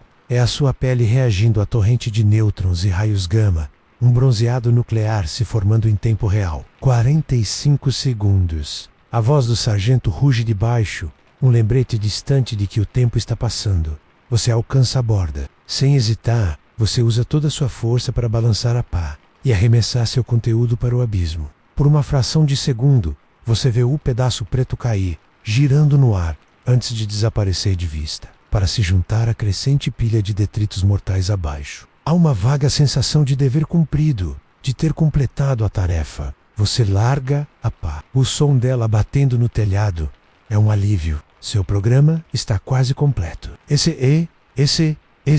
ENT a segundos. Volta a o comando o atinge. A tarefa não era apenas limpar. Iris Agora começa a corrida mais importante. A corrida pela sua vida. Você se vira e corre em direção à escada. Suas pernas parecem pesadas. Cada passo é uma batalha contra a exaustão e o peso do chumbo. O rugido do seu dosímetro é um chicote em seus ouvidos. Empuxar, Nando, para frente. A escada parece estar a 1 milha de distância. O túnel da sua visão agora tem apenas um foco aquil pequeno, retângulo de esperança que leva para fora deste inferno no telhado. Você não está mais pensando. Você é apenas um par de pulmões em chamas e pernas que se movem, um animal fugindo de um incêndio que não pode ver. Você alcança a escada, suas mãos enluvadas se chocando contra os degraus de metal. Você não desce com cuidado. Você praticamente cai por ela, seus pés encontrando os degraus por puro instinto. O rugido do dosímetro começa a diminuir um pouco, o estático se resolvendo de volta em um guincho agudo, conforme você desce, saindo do campo de radiação mais intenso. Voca esta fora. Você está de volta. Seus 90 segundos na eternidade acabaram. Seus pés atingem o chão de asfalto na base da escada. Por um glorioso segundo, o programa está completo, a missão está cumprida, e há uma sensação de alívio, mas é apenas um segundo. A adrenalina, a droga milagrosa que o transformou em um velocista sobre-humano, desliga-se como um interruptor, e no vácuo que ela deixa, a realidade do seu corpo despenca sobre você com a força de uma avalanche. Suas pernas, que o carregaram através do inferno e de volta, perdem toda a sua força. Elas não tremem, elas se dissolvem. Seus joelhos dobram como se fossem feitos de pano e Voca desaba, não com um baque, mas em uma rendição lenta e patética. Suas mãos enluvadas batem no chão para parar a queda, e você fica ali, de quatro, como um animal exausto. A primeira coisa que seu corpo exige é ar. Você tenta respirar fundo, mas seus pulmões se recusam a obedecer. Eles estão em espasmo, queimando como se estivessem cheios de ácido. Cada tentativa de inspirar é um arquejo rouco e desesperado que suga o ar quente e úmido de dentro da sua máscara, mas não parece trazer nenhum oxigênio nem nenhum alívio. Você está se afogando em terra firme, o som do seu próprio pânico ofegante ecoando em sua cabeça. É então que o peso do chumbo retorna, com vingança. Durante a corrida, era um obstáculo. Agora, é um monstro. Com você de quatro, o avental de 20 quilos se torna uma força esmagadora que o empurra para o chão. Ele pressiona suas omoplatas, curva sua espinha, tornando o simples ato de tentar levantar a cabeça um esforço titânico. Não parece mais uma proteção. Parece um caixão pessoal que você foi forçado a carregar. Um peso que é a manifestação física da dose invisível que seu corpo acabou de absorver. O chumbo o protegeu de uma fração dos raios, mas agora parece determinado a esmagar o que restou de você. Seu corpo começa a tremer. Não é um tremor de frio, mas um tremor profundo, incontrolável, que começa em seus braços e pernas e se espalha para o seu núcleo. São seus músculos sobrecarregados de esforço e estresse, finalmente se rendendo. Ondas de náusea rolam em seu estômago, uma reação violenta ao esforço extremo e ao gosto metálico persistente, que agora parece estar queimando o fundo da sua garganta. Um suor frio e pegajoso encharca seu uniforme sob o chumbo, fazendo o tecido grudar em sua pele, enquanto o calor de seu rosto e pescoço parece irradiar, a queimadura de sol invisível se aprofundando em suas células, e no meio deste colapso físico, sua mente, livre da necessidade de se concentrar na tarefa, finalmente tem a chance de entrar em pânico. O medo durante a corrida era primitivo, focado na sobrevivência imediata. O medo que o assalta agora é muito mais sofisticado e aterrorizante. Flashes da corrida se repetem em sua mente.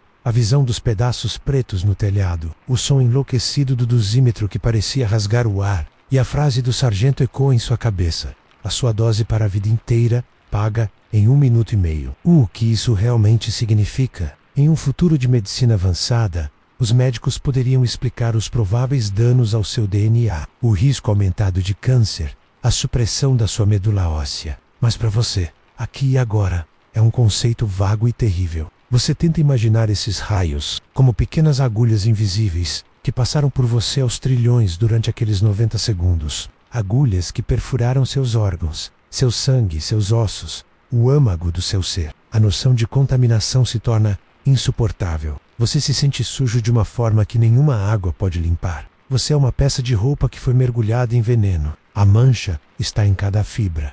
Você se lembra de outras vezes em que esteve exausto, após um longo dia de trabalho na fazenda, quando seus músculos doíam de uma forma honesta e limpa, após um jogo de futebol com seus amigos, quando você caiu na grama, rindo e sem fôlego. Aquela era uma exaustão que prometia um sono profundo e reparador. Esta exaustão é diferente. É uma exaustão doentia, celular. Ela não promete descanso. Ela sussurra sobre decadência. É o cansaço de um corpo cuja energia fundamental foi roubada em um nível atômico.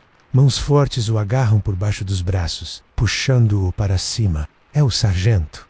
Talvez outro soldado. Você mal consegue registrar. Seus pés se arrastam no chão. Você é um peso morto, um boneco de chumbo e pano. Eles começam a arrastá-lo para longe da base da escada, para se juntar ao rapaz que foi antes de você, que está sentado no chão encostado na roda de um caminhão, tremendo da mesma forma. O guincho do seu dosímetro diminuiu para um zumbido agudo, mas constanta um lembrete de que mesmo este lugar seguro está fervendo de perigo. Volca e guiado, seu corpo se movendo sem a sua permissão, sua mente perdida em um nevoeiro de exaustão e pavor. O peso que você carrega agora não é apenas o do chumbo em seus ombros, mas o do medo em sua alma. E ambos parecem permanentes, insuportáveis e impossíveis de remover.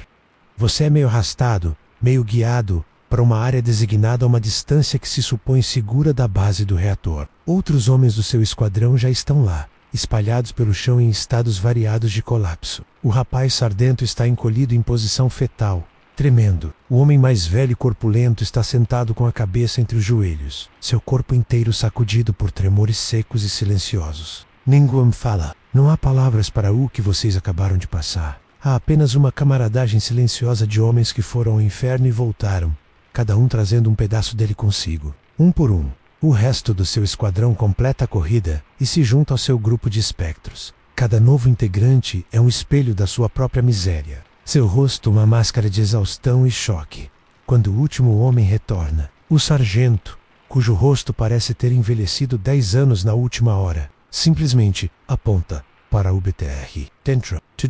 A ordem é um bálsamo. Significa que acabou. A missão no telhado está concluída. A palavra retirada ecoa em sua mente como uma promessa de salvação. Subir de volta no veículo é uma agonia. Seus musquilos, agora frios e rígidos, gritam em protesto. Você usa as mãos e os braços para se içar para dentro, seu corpo pesado e sem resposta. Você desaba no banco de metal, o impacto enviando uma onda de dor através de seus ossos cansados.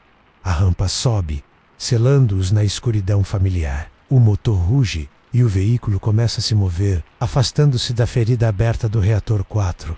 Por um momento, uma onda de alívio puro e primitivo o invade. Cada rotação das rodas, cada metro de distância, parece uma vitória. Você está deixando o lugar mais perigoso do planeta Terra para trás. Você se permite fechar os olhos, encostando a cabeça na parede fria e vibrante do BTR. A segurança parece tão próxima. Você imagina um banho quente, uma refeição, uma cama. A falsa segurança é um cobertor quente e sedutor, e por um instante você se enrola nele, mas algo está erodo. Um detalhe, no fundo da sua percepção, que não se encaixa, é o som do seu dosímetro. Você abre os olhos. Você escuta, passando pelo rugido do motor. Durante a viagem de ida, o som do dosímetro aumentou progressivamente à medida que vocês se aproximavam da usina. Logicamente, agora que vocês estão se afastando, ele deveria diminuir. O guincho agudo deveria regredir para um zumbido, depois para cliques rápidos, e finalmente de volta para o lento e esporádico clique do fundo seguro. Mas ele não diminui. Guinchudo e constante que começou quando você saiu do BTR, na usina continua, sem qualquer alteração. É um lamento eletrônico firme e imutável, dentro da caixa de metal em movimento. Sua mente exausta luta para encontrar uma razão. Talvez o aparelho tenha quebrado, travado na leitura máxima. É uma esperança frágil, um galho fino ao qual se agarrar. Mas então, você olha para o homem sentado à sua frente, e vê a pequena caixa preta presa em seu peito, e ouve o mesmo guincho vindo dele. E do homem ao seu lado. Todos os 10 dosímetros estão gritando a mesma nota de alarme máximo, mesmo estando agora a 1 quilômetro de distância do reator. E então, a verdade o atinge, uma verdade tão fria e pesada que parece parar seu coração. O dosímetro não está mais medindo o ambiente ao seu redor. Ele está preso ao seu peito. Ele está medindo você. A percepção o invade como uma doença. O pó, a sujeira, as partículas invisíveis que estavam no telhado, elas não ficaram para trás. Elas se agarraram às suas botas, ao seu uniforme, ao seu avental de chumbo. Elas estão em seu cabelo, em sua pele, sob suas unhas. O ar que você respirou, espesso com um gosto de metal, depositou seus filhos venenosos em seus pulmões. Você não fugiu do inimigo, você o trouxe junto. Você é o cavalo de Troia, e o exército invisível de átomos instáveis está dentro de seus muros. Você se tornou uma fonte de radiação. Você é, agora, um dos pedaços de grafite que foi enviado para limpar. Seus olhos se ajustam à penumbra, e pela primeira vez, você nota de verdade. Uma fina camada de poeira cinza escura cobre tudo. Está em seus ombros, em seus joelhos, no chão do veículo. Ela brilha sutilmente sob a luz fraca que entra pelas frestas. Não é poeira comum, é o lixo forte. São as entranhas do reator, moídas em um pó fino que agora permeia cada centímetro do seu ser. Você olha para suas próprias mãos enluvadas e vê essa poeira nas dobras do couro, e imagina menos-a em sua pele por baixo. O conceito de segurança se desintegra. Não há lugar seguro para onde voltar, porque o perigo não é mais um lugar, é uma condição, é a sua condição. A retirada não foi uma fuga, foi apenas uma mudança de local para a sua contaminação. O BTR não é uma carruagem que o leva para longe do dragão. É uma gaiola que contém 10 dragões recém-criados. O veículo para. A rampa desce, revelando a luz aparentemente normal do acampamento. Vocês saem, um por um, para o ar que parece limpo, mas que você sabe que não é. O cobertor quente da falsa segurança foi arrancado, deixando-o nu e tremendo, no frio da sua nova realidade. Você deixou o telhado do inferno para trás, mas o inferno não o deixou. Ele veio junto em suas jupes, em seu sangue e em seu corpo. E agora, você enfrenta a questão aterrorizante. Como se limpa algo que já está do lado de dentro? Ao descer do BTR, você e os outros 9 homens do seu esquadrão são imediatamente separados do resto do acampamento. Vocês são párias, leprosos de uma nova era. Soldados usando pesados aventais de borracha e máscaras de gás com grandes visores redondos, que os fazem parecer insetos. Os guiam com gestos impacientes. Eles não falam com vocês.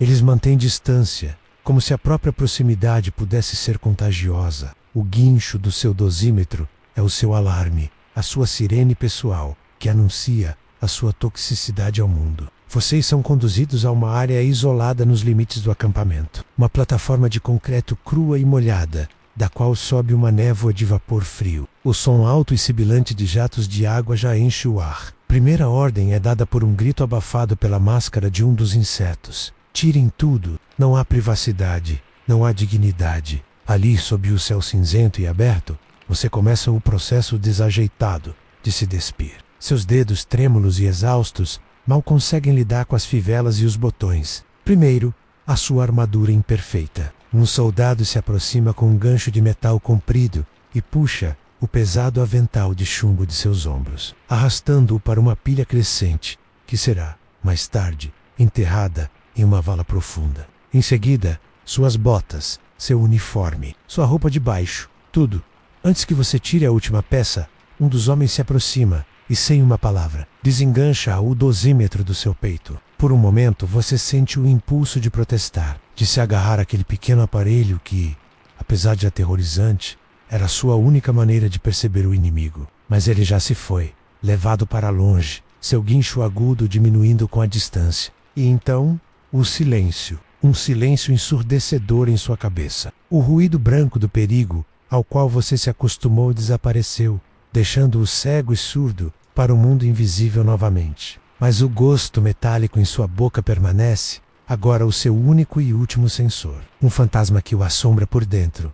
Você fica nu, junto com os outros, sobre o concreto frio e úmido. Seu corpo treme, não apenas pelo frio, mas pela vulnerabilidade absoluta. Vocês são apenas homens, pálidos e magros ou flácidos e cansados, despojados de qualquer proteção ou identidade. E então, sem aviso, os jatos os atingem. Não é água, e uma foca. Jatos de água gelada, disparados de mangueiras de alta pressão, o atingem como um soco. O choque brutal rouba o pouco de ar que resta em seus pulmões em chamas. A água é tão fria que queima, e a pressão é tão forte que parece que vai arrancar a sua pele. É como ser açoitado com chicotes de gelo líquido. Você se encolhe, tentando se proteger instintivamente, mas não há para onde ir. Os jatos o perseguem, impiedosos, arrancando a poeira cinza e a sujeira de cada centímetro do seu corpo. É um batismo violento, uma purificação através da punição,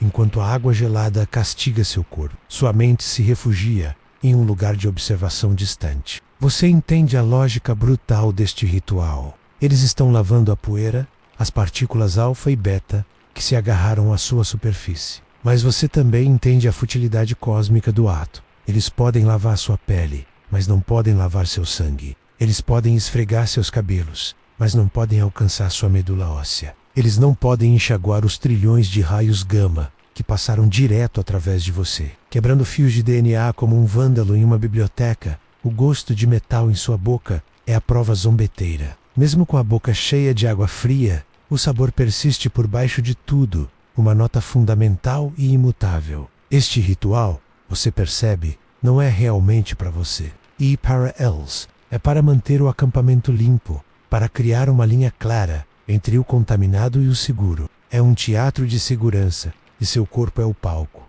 Os jatos param tão abruptamente quanto começaram. Mas o tormento não acabou. Os soldados insetos se aproximam com escovas de cabo longo, do tipo que se usa para esfregar o chão, mergulhadas em baldes de uma solução espumosa e com cheiro de sabão industrial. E eles começam a esfregá-lo. Calm foca. A cerda dura arranha sua pele já sensível. Eles esfregam suas costas, seu peito, suas pernas, sem nenhum cuidado, como se estivessem esfregando uma estátua manchada. Você é um objeto, uma superfície a ser limpa. E a dor e o frio são apenas subprodutos irrelevantes do processo. Finalmente, um último enxágue. Voca fai caole, tremendo incontrolavelmente, sua pele vermelha e em carne viva. O frio alojado tão profundamente em seus ossos que você duvida que algum dia sentirá calor novamente. Um soldado com um detector de radiação diferente, uma haste com um disco na ponta, o escaneia rapidamente. Ele passa o aparelho sobre seu corpo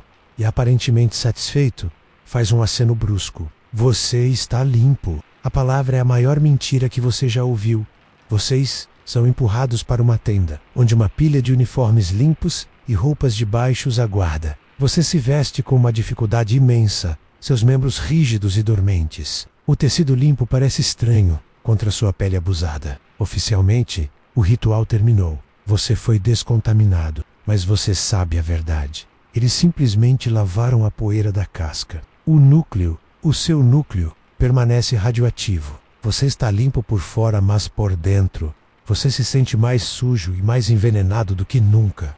Vestido com o uniforme limpo, que parece fino e frágil como papel, você é conduzido com o resto do seu esquadrão para uma grande tenda vazia. O ar aqui dentro é abafado, cheira a lona e poeira seca. É um espaço de transição, um limbo, para onde os homens processados são enviados para aguardar. Não há ordens, não há instruções, apenas a permissão tácita para existir em seu estado de esgotamento. Vocês se espalham pelo espaço, 10 ilhas de miséria silenciosa. Você se senta em um banco de madeira e o simples ato de sentar exige todo o seu foco. Seu corpo ainda treme com o frio da descontaminação. Um tremor profundo que vem de seus ossos. Por um longo tempo, o silêncio na tenda é absoluto. Não é um silêncio pacífico, é um silêncio pesado, denso, cheio de coisas não ditas. Cada homem está preso em seu próprio inferno particular, revivendo os 90 segundos no telhado, sentindo o gosto fantasma de metal na boca,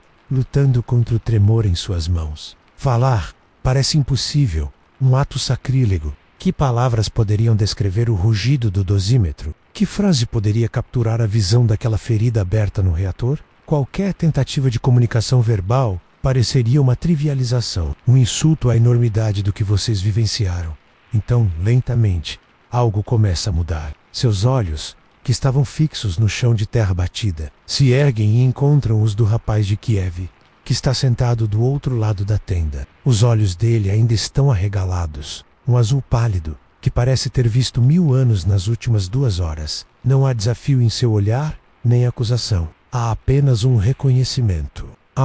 Nele, você vê o seu próprio terror, a sua própria exaustão, a sua própria confusão chocada. E ele, por sua vez, vê o mesmo em você. E nesse momento de contato visual, uma ponte silenciosa é construída através do espaço. Nenhuma palavra é trocada, mas uma conversa inteira acontece. Eu sei, eu também. E eu estava lá. Uma leve inclinação de cabeça de sua parte, quase imperceptível. Ele responde da mesma forma. A primeira conexão é feita, seu olhar se move e encontra o do homem mais velho, o mineiro. O rosto dele é uma máscara de granito, mas seus olhos contam uma história diferente. Há uma dureza neles, uma resignação sombria. O olhar dele não diz apenas, eu sei. Ele diz algo mais. Ele diz, nós vamos aguentar isso. E nós nunca vamos falar sobre isso com ninguém que não esteve lá. É um juramento sendo feito em silêncio. Um pacto. A compreensão de que vocês agora pertencem a um clube exclusivo e terrível.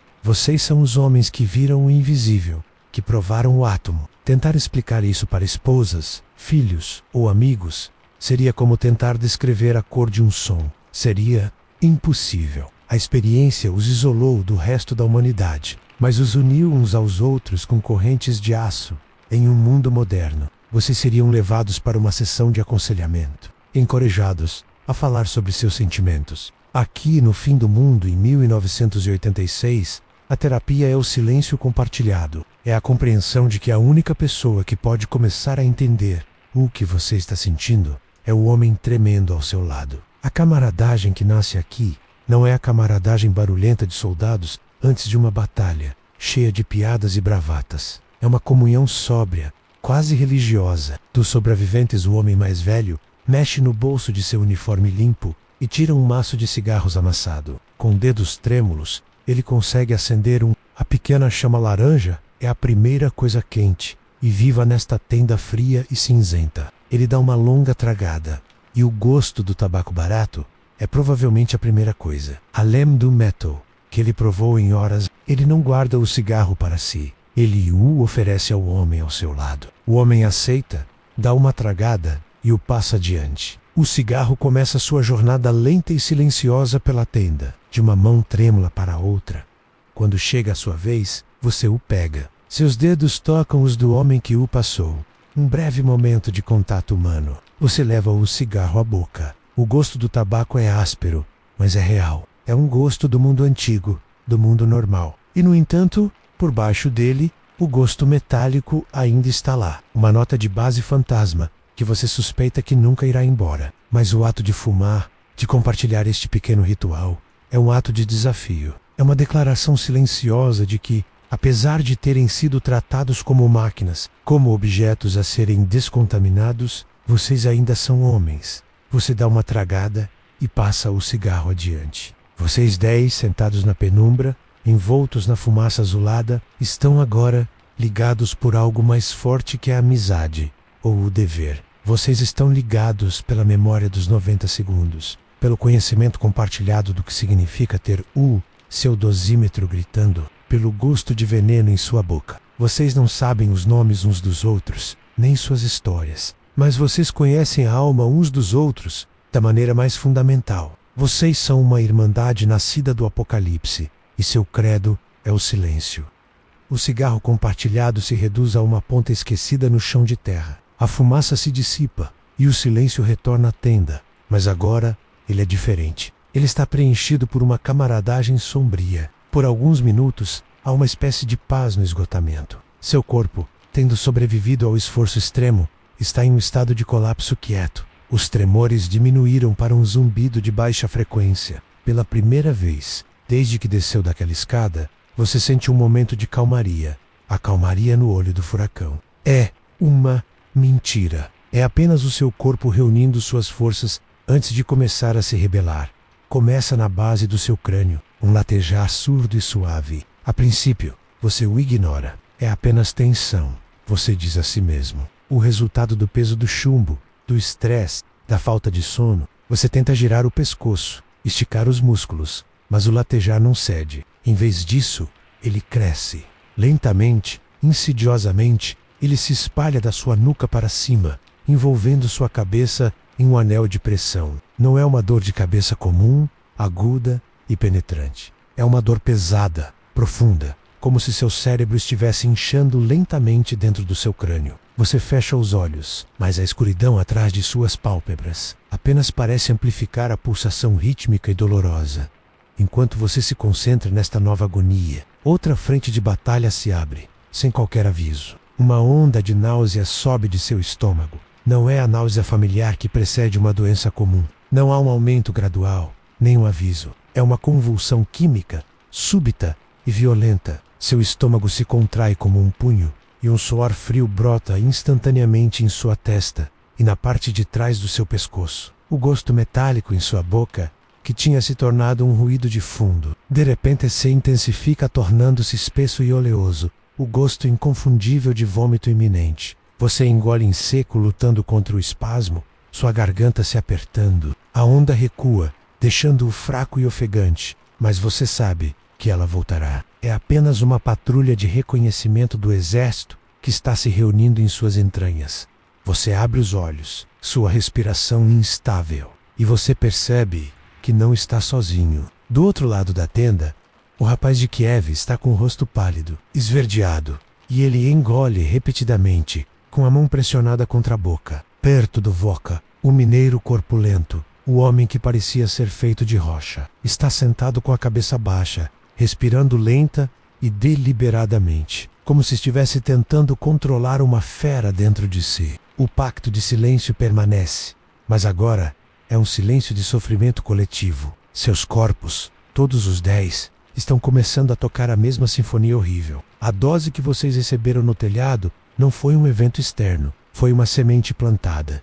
E agora, simultaneamente em todos vocês, ela começou a germinar.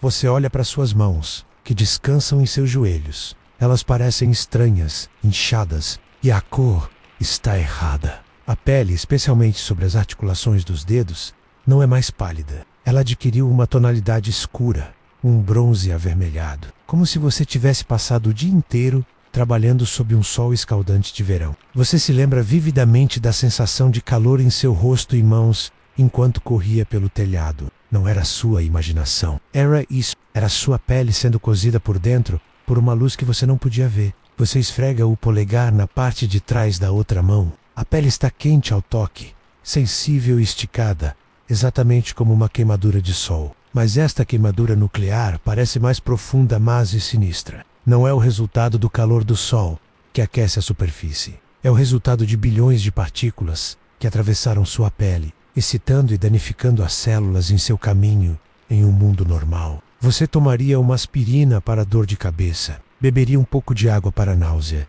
passaria uma loção na queimadura. Haveria uma solução, uma cura para cada sintoma. Mas aqui, você sabe instintivamente que essas não são doenças separadas. São manifestações de uma única e profunda violação do seu corpo. São os primeiros sinais visíveis da guerra invisível que agora acontece dentro de cada uma de suas células. A dor de cabeça é o seu sistema nervoso central reagindo. A náusea é o seu trato digestivo se rebelando. A queimadura é a sua pele, a sua primeira linha de defesa. Registrando a invasão, o inimigo quer um conceito raios. Depois um som, o dosímetro.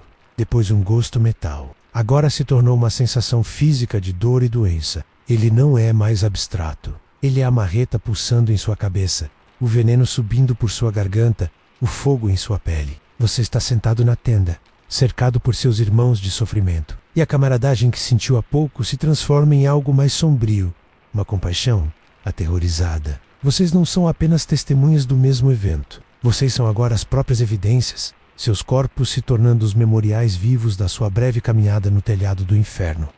A luz na tenda diminui à medida que a tarde cinzenta se rende a um crepúsculo igualmente desprovido de cor. O tempo torna-se uma abstração. Vocês estão sentados, cada um prisioneiro do seu próprio corpo em revolta, quando um apito soa ao longe, anunciando a refeição da noite. Em qualquer outro dia da sua vida, a fome teria sido uma resposta natural ao trabalho duro e ao estresse. Hoje, a ideia de comida é uma ameaça. O nó em seu estômago se aperta e a náusea, que tinha recuado para uma maré baixa e ameaçadora, começa a subir novamente. Mas uma ordem é uma ordem. E a rotina é a única âncora que resta neste oceano de caos, juntos, como um único organismo doente. Seu esquadrão de 10 homens se levanta e se arrasta para fora da tenda, em direção ao refeitório. A caminhada é lenta. Seus músculos estão rígidos e doloridos, e a dor de cabeça pulsa a cada passo. Vocês entram na longa tenda do refeitório, e o ataque sensorial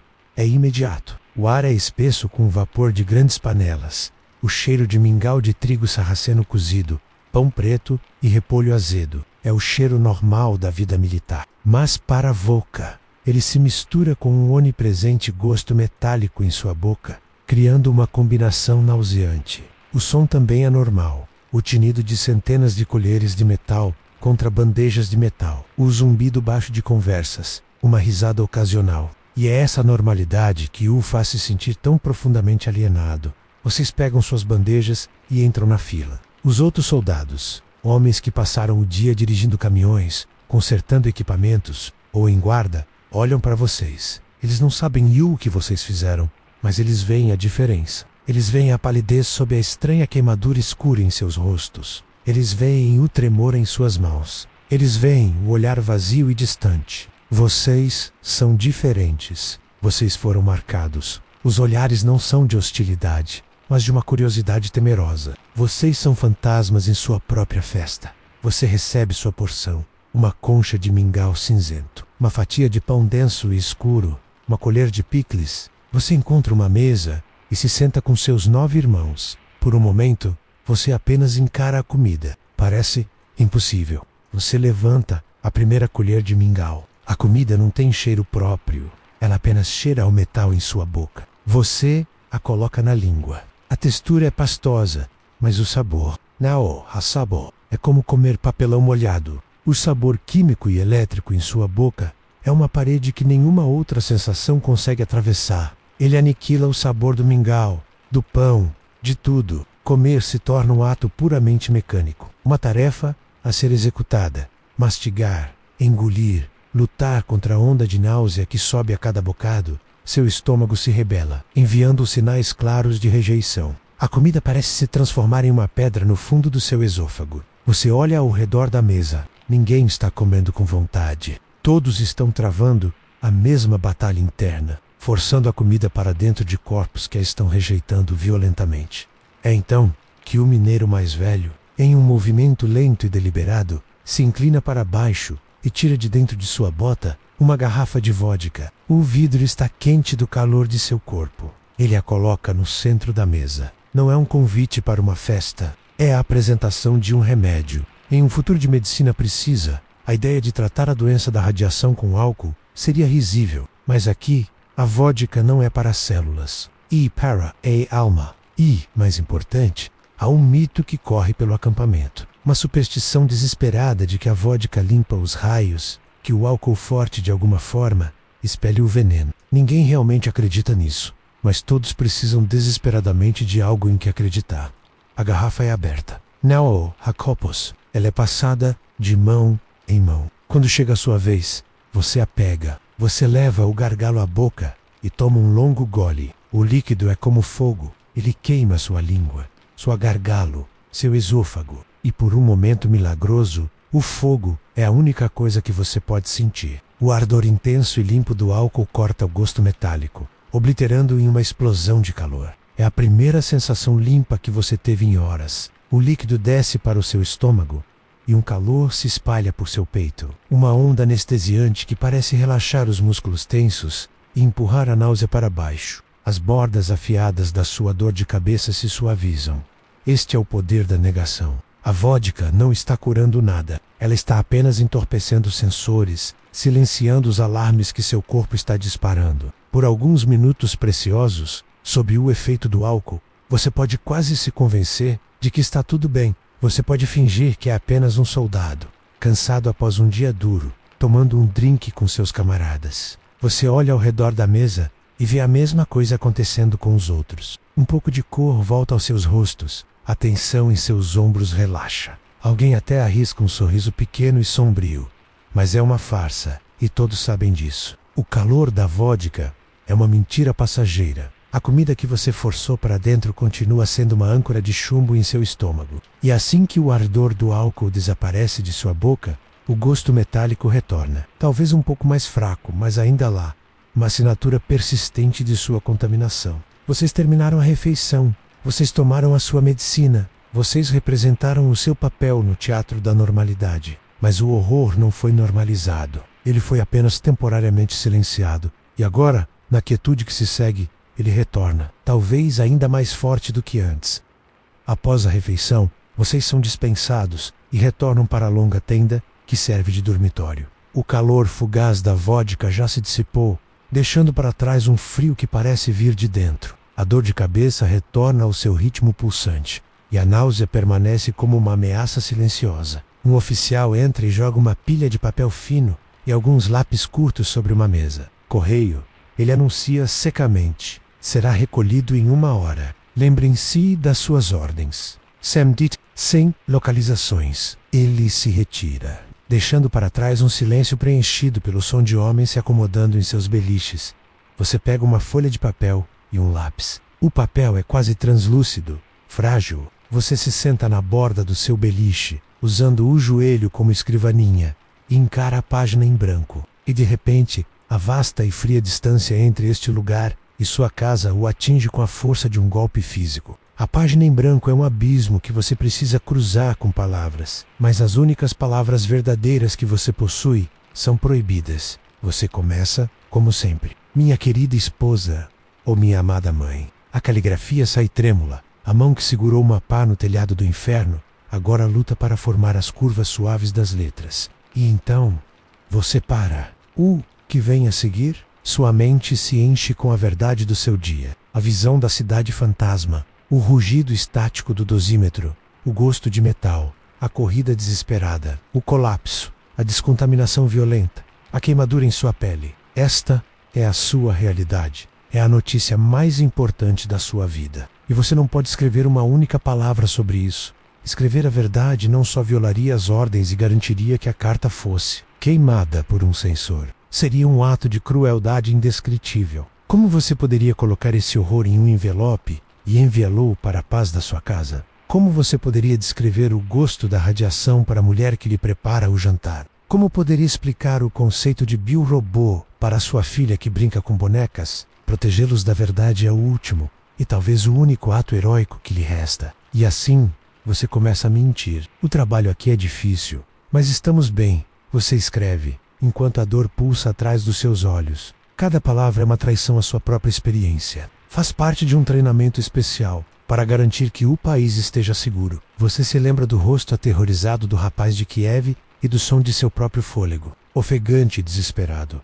Você precisa preencher a página com banalidades, com uma ficção de normalidade. Você olha ao redor em busca de inspiração. A comida é boa e nos mantém fortes, você escreve, e o gosto de mingau de papelão misturado com metal sobe à sua garganta. O tempo está um pouco frio e nublado. Você anota, omitindo a floresta cor de ferrugem e o brilho doentio no ar. Os outros homens são bons camaradas, cuidamos uns dos outros. Esta é a mentira mais próxima da verdade. Vocês cuidam uns dos outros, sim, mas através de um pacto de silêncio sobre o horror que os une, não através de piadas ou jogos de cartas. A cada frase que você constrói, uma outra, a frase verdadeira, grita em sua mente. Você escreve, tô me sentindo um pouco cansado hoje.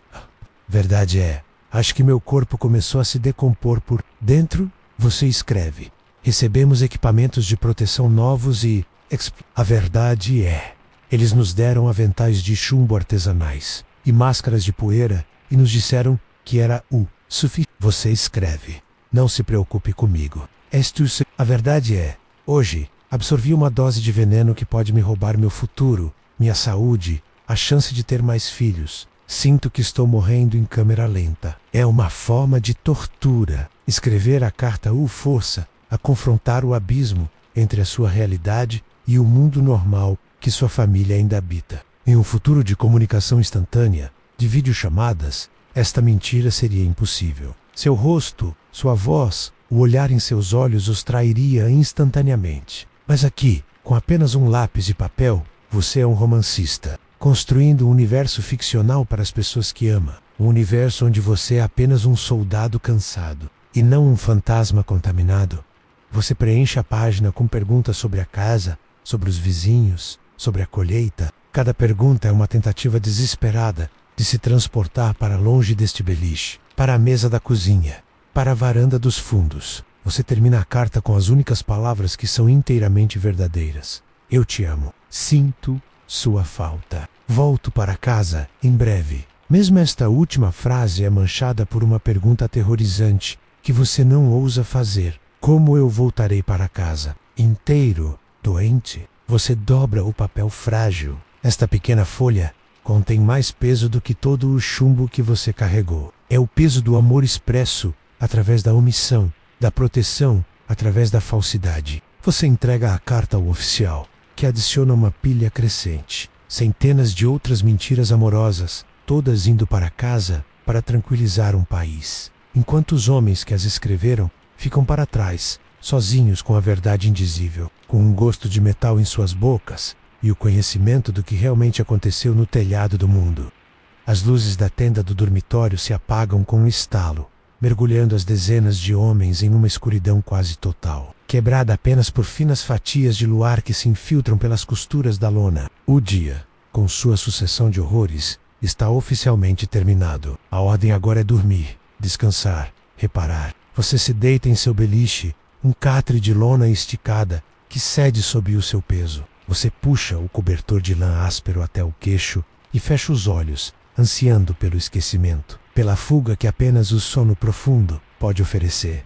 Mas o sono não vem. O sono é um país pacífico, e o seu corpo e sua mente estão em estado de guerra. Primeiro, há as barreiras físicas. Sua cabeça apoiada no travesseiro fino e irregular não encontra alívio da dor pulsante que se aninhou atrás de seus olhos. Cada batida do seu coração parece ecoar dentro do seu crânio, um tambor constante lembrando-o da sua aflição. Seu estômago é um mar revolto, a náusea indo e vindo em ondas lentas que o mantêm em um estado de alerta desconfortável. Sua pele, onde a queimadura nuclear se instalou, está febril e sensível. O toque do cobertor áspero é uma irritação, uma lixa contra uma ferida.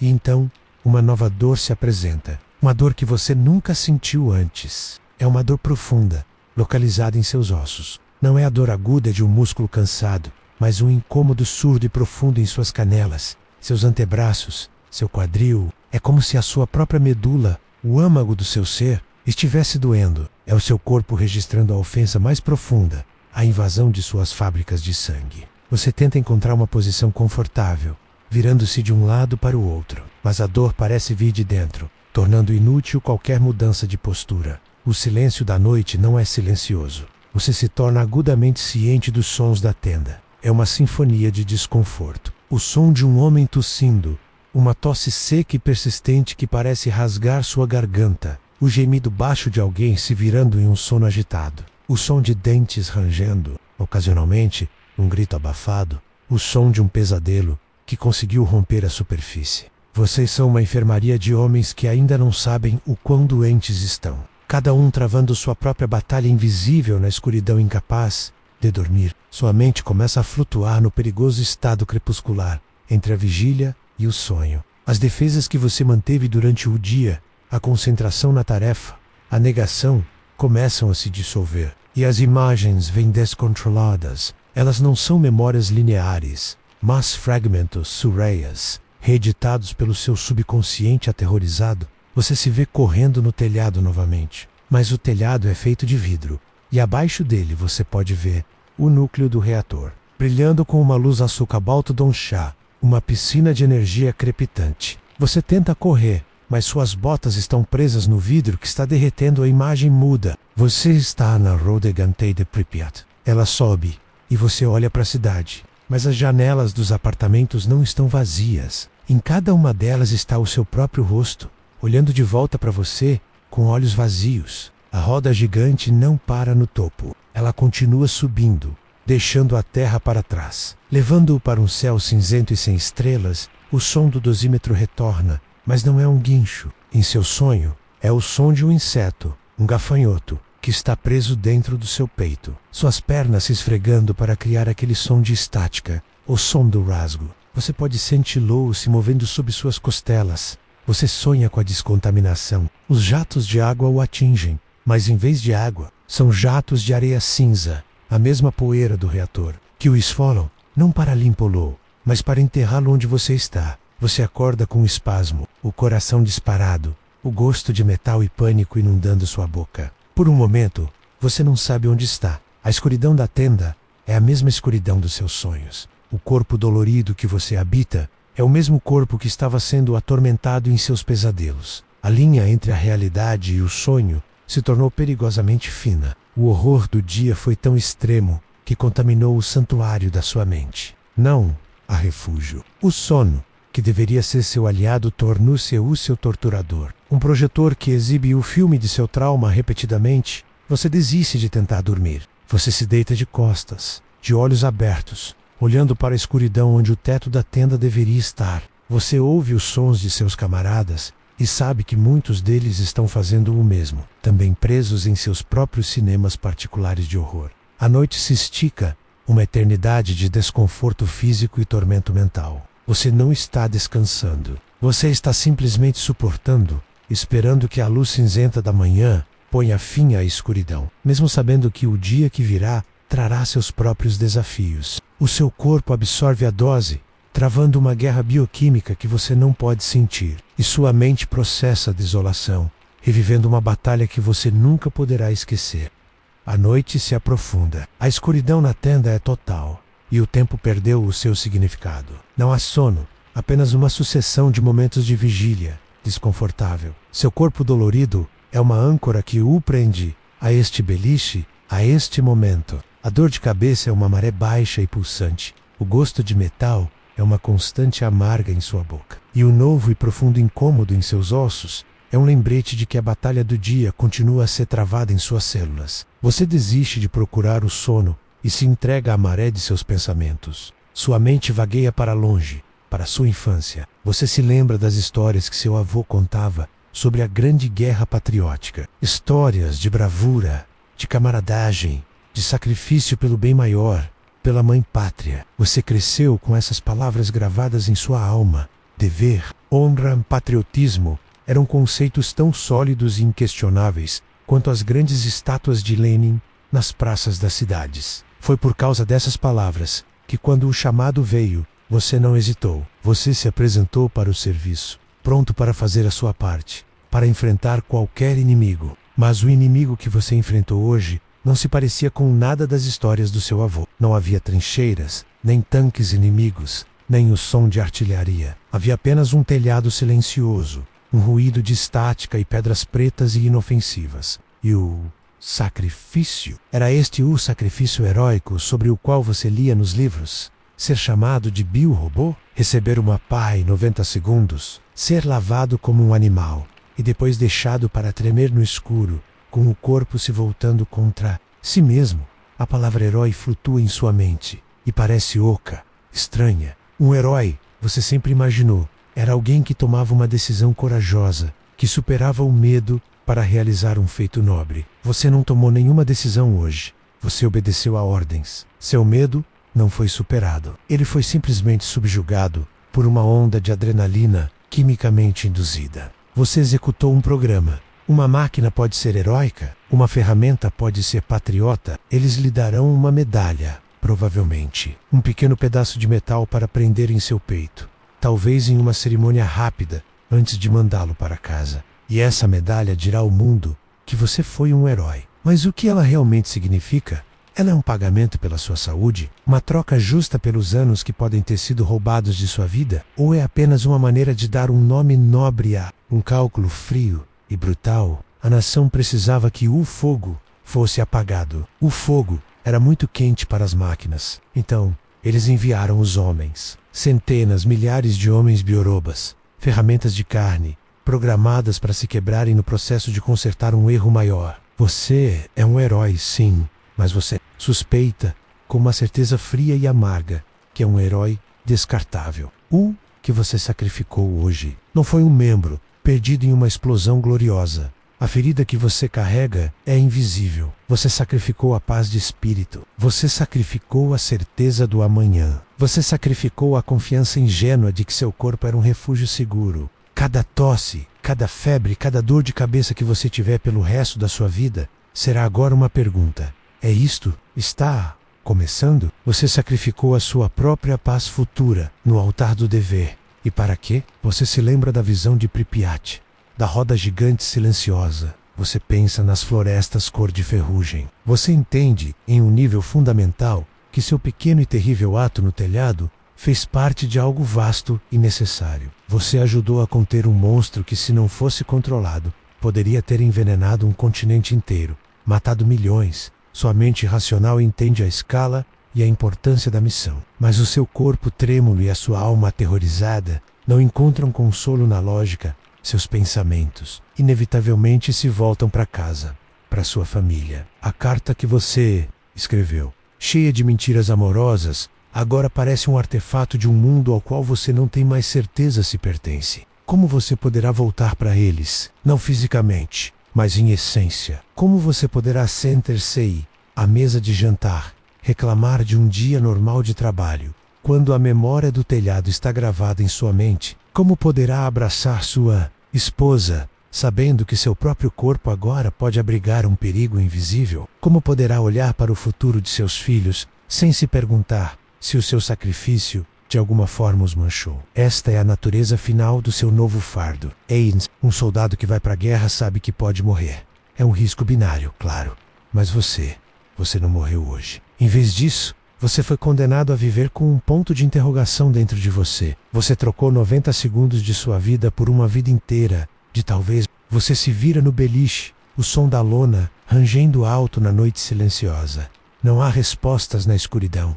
Não há consolo. Há apenas a dor surda em seus ossos, o gosto de metal em sua boca e a certeza de que o homem que se deitou neste beliche não é o mesmo homem que acordou esta manhã. O dia, sua primeira jornada como um liquidador, está completa. Você fecha os olhos, não para dormir, mas para esperar a luz cinzenta de uma nova alvorada e as ordens que ela trará. O que o futuro reserva Vocanal sobe. Você só sabe que ele foi, para sempre, reescrito no telhado do inferno.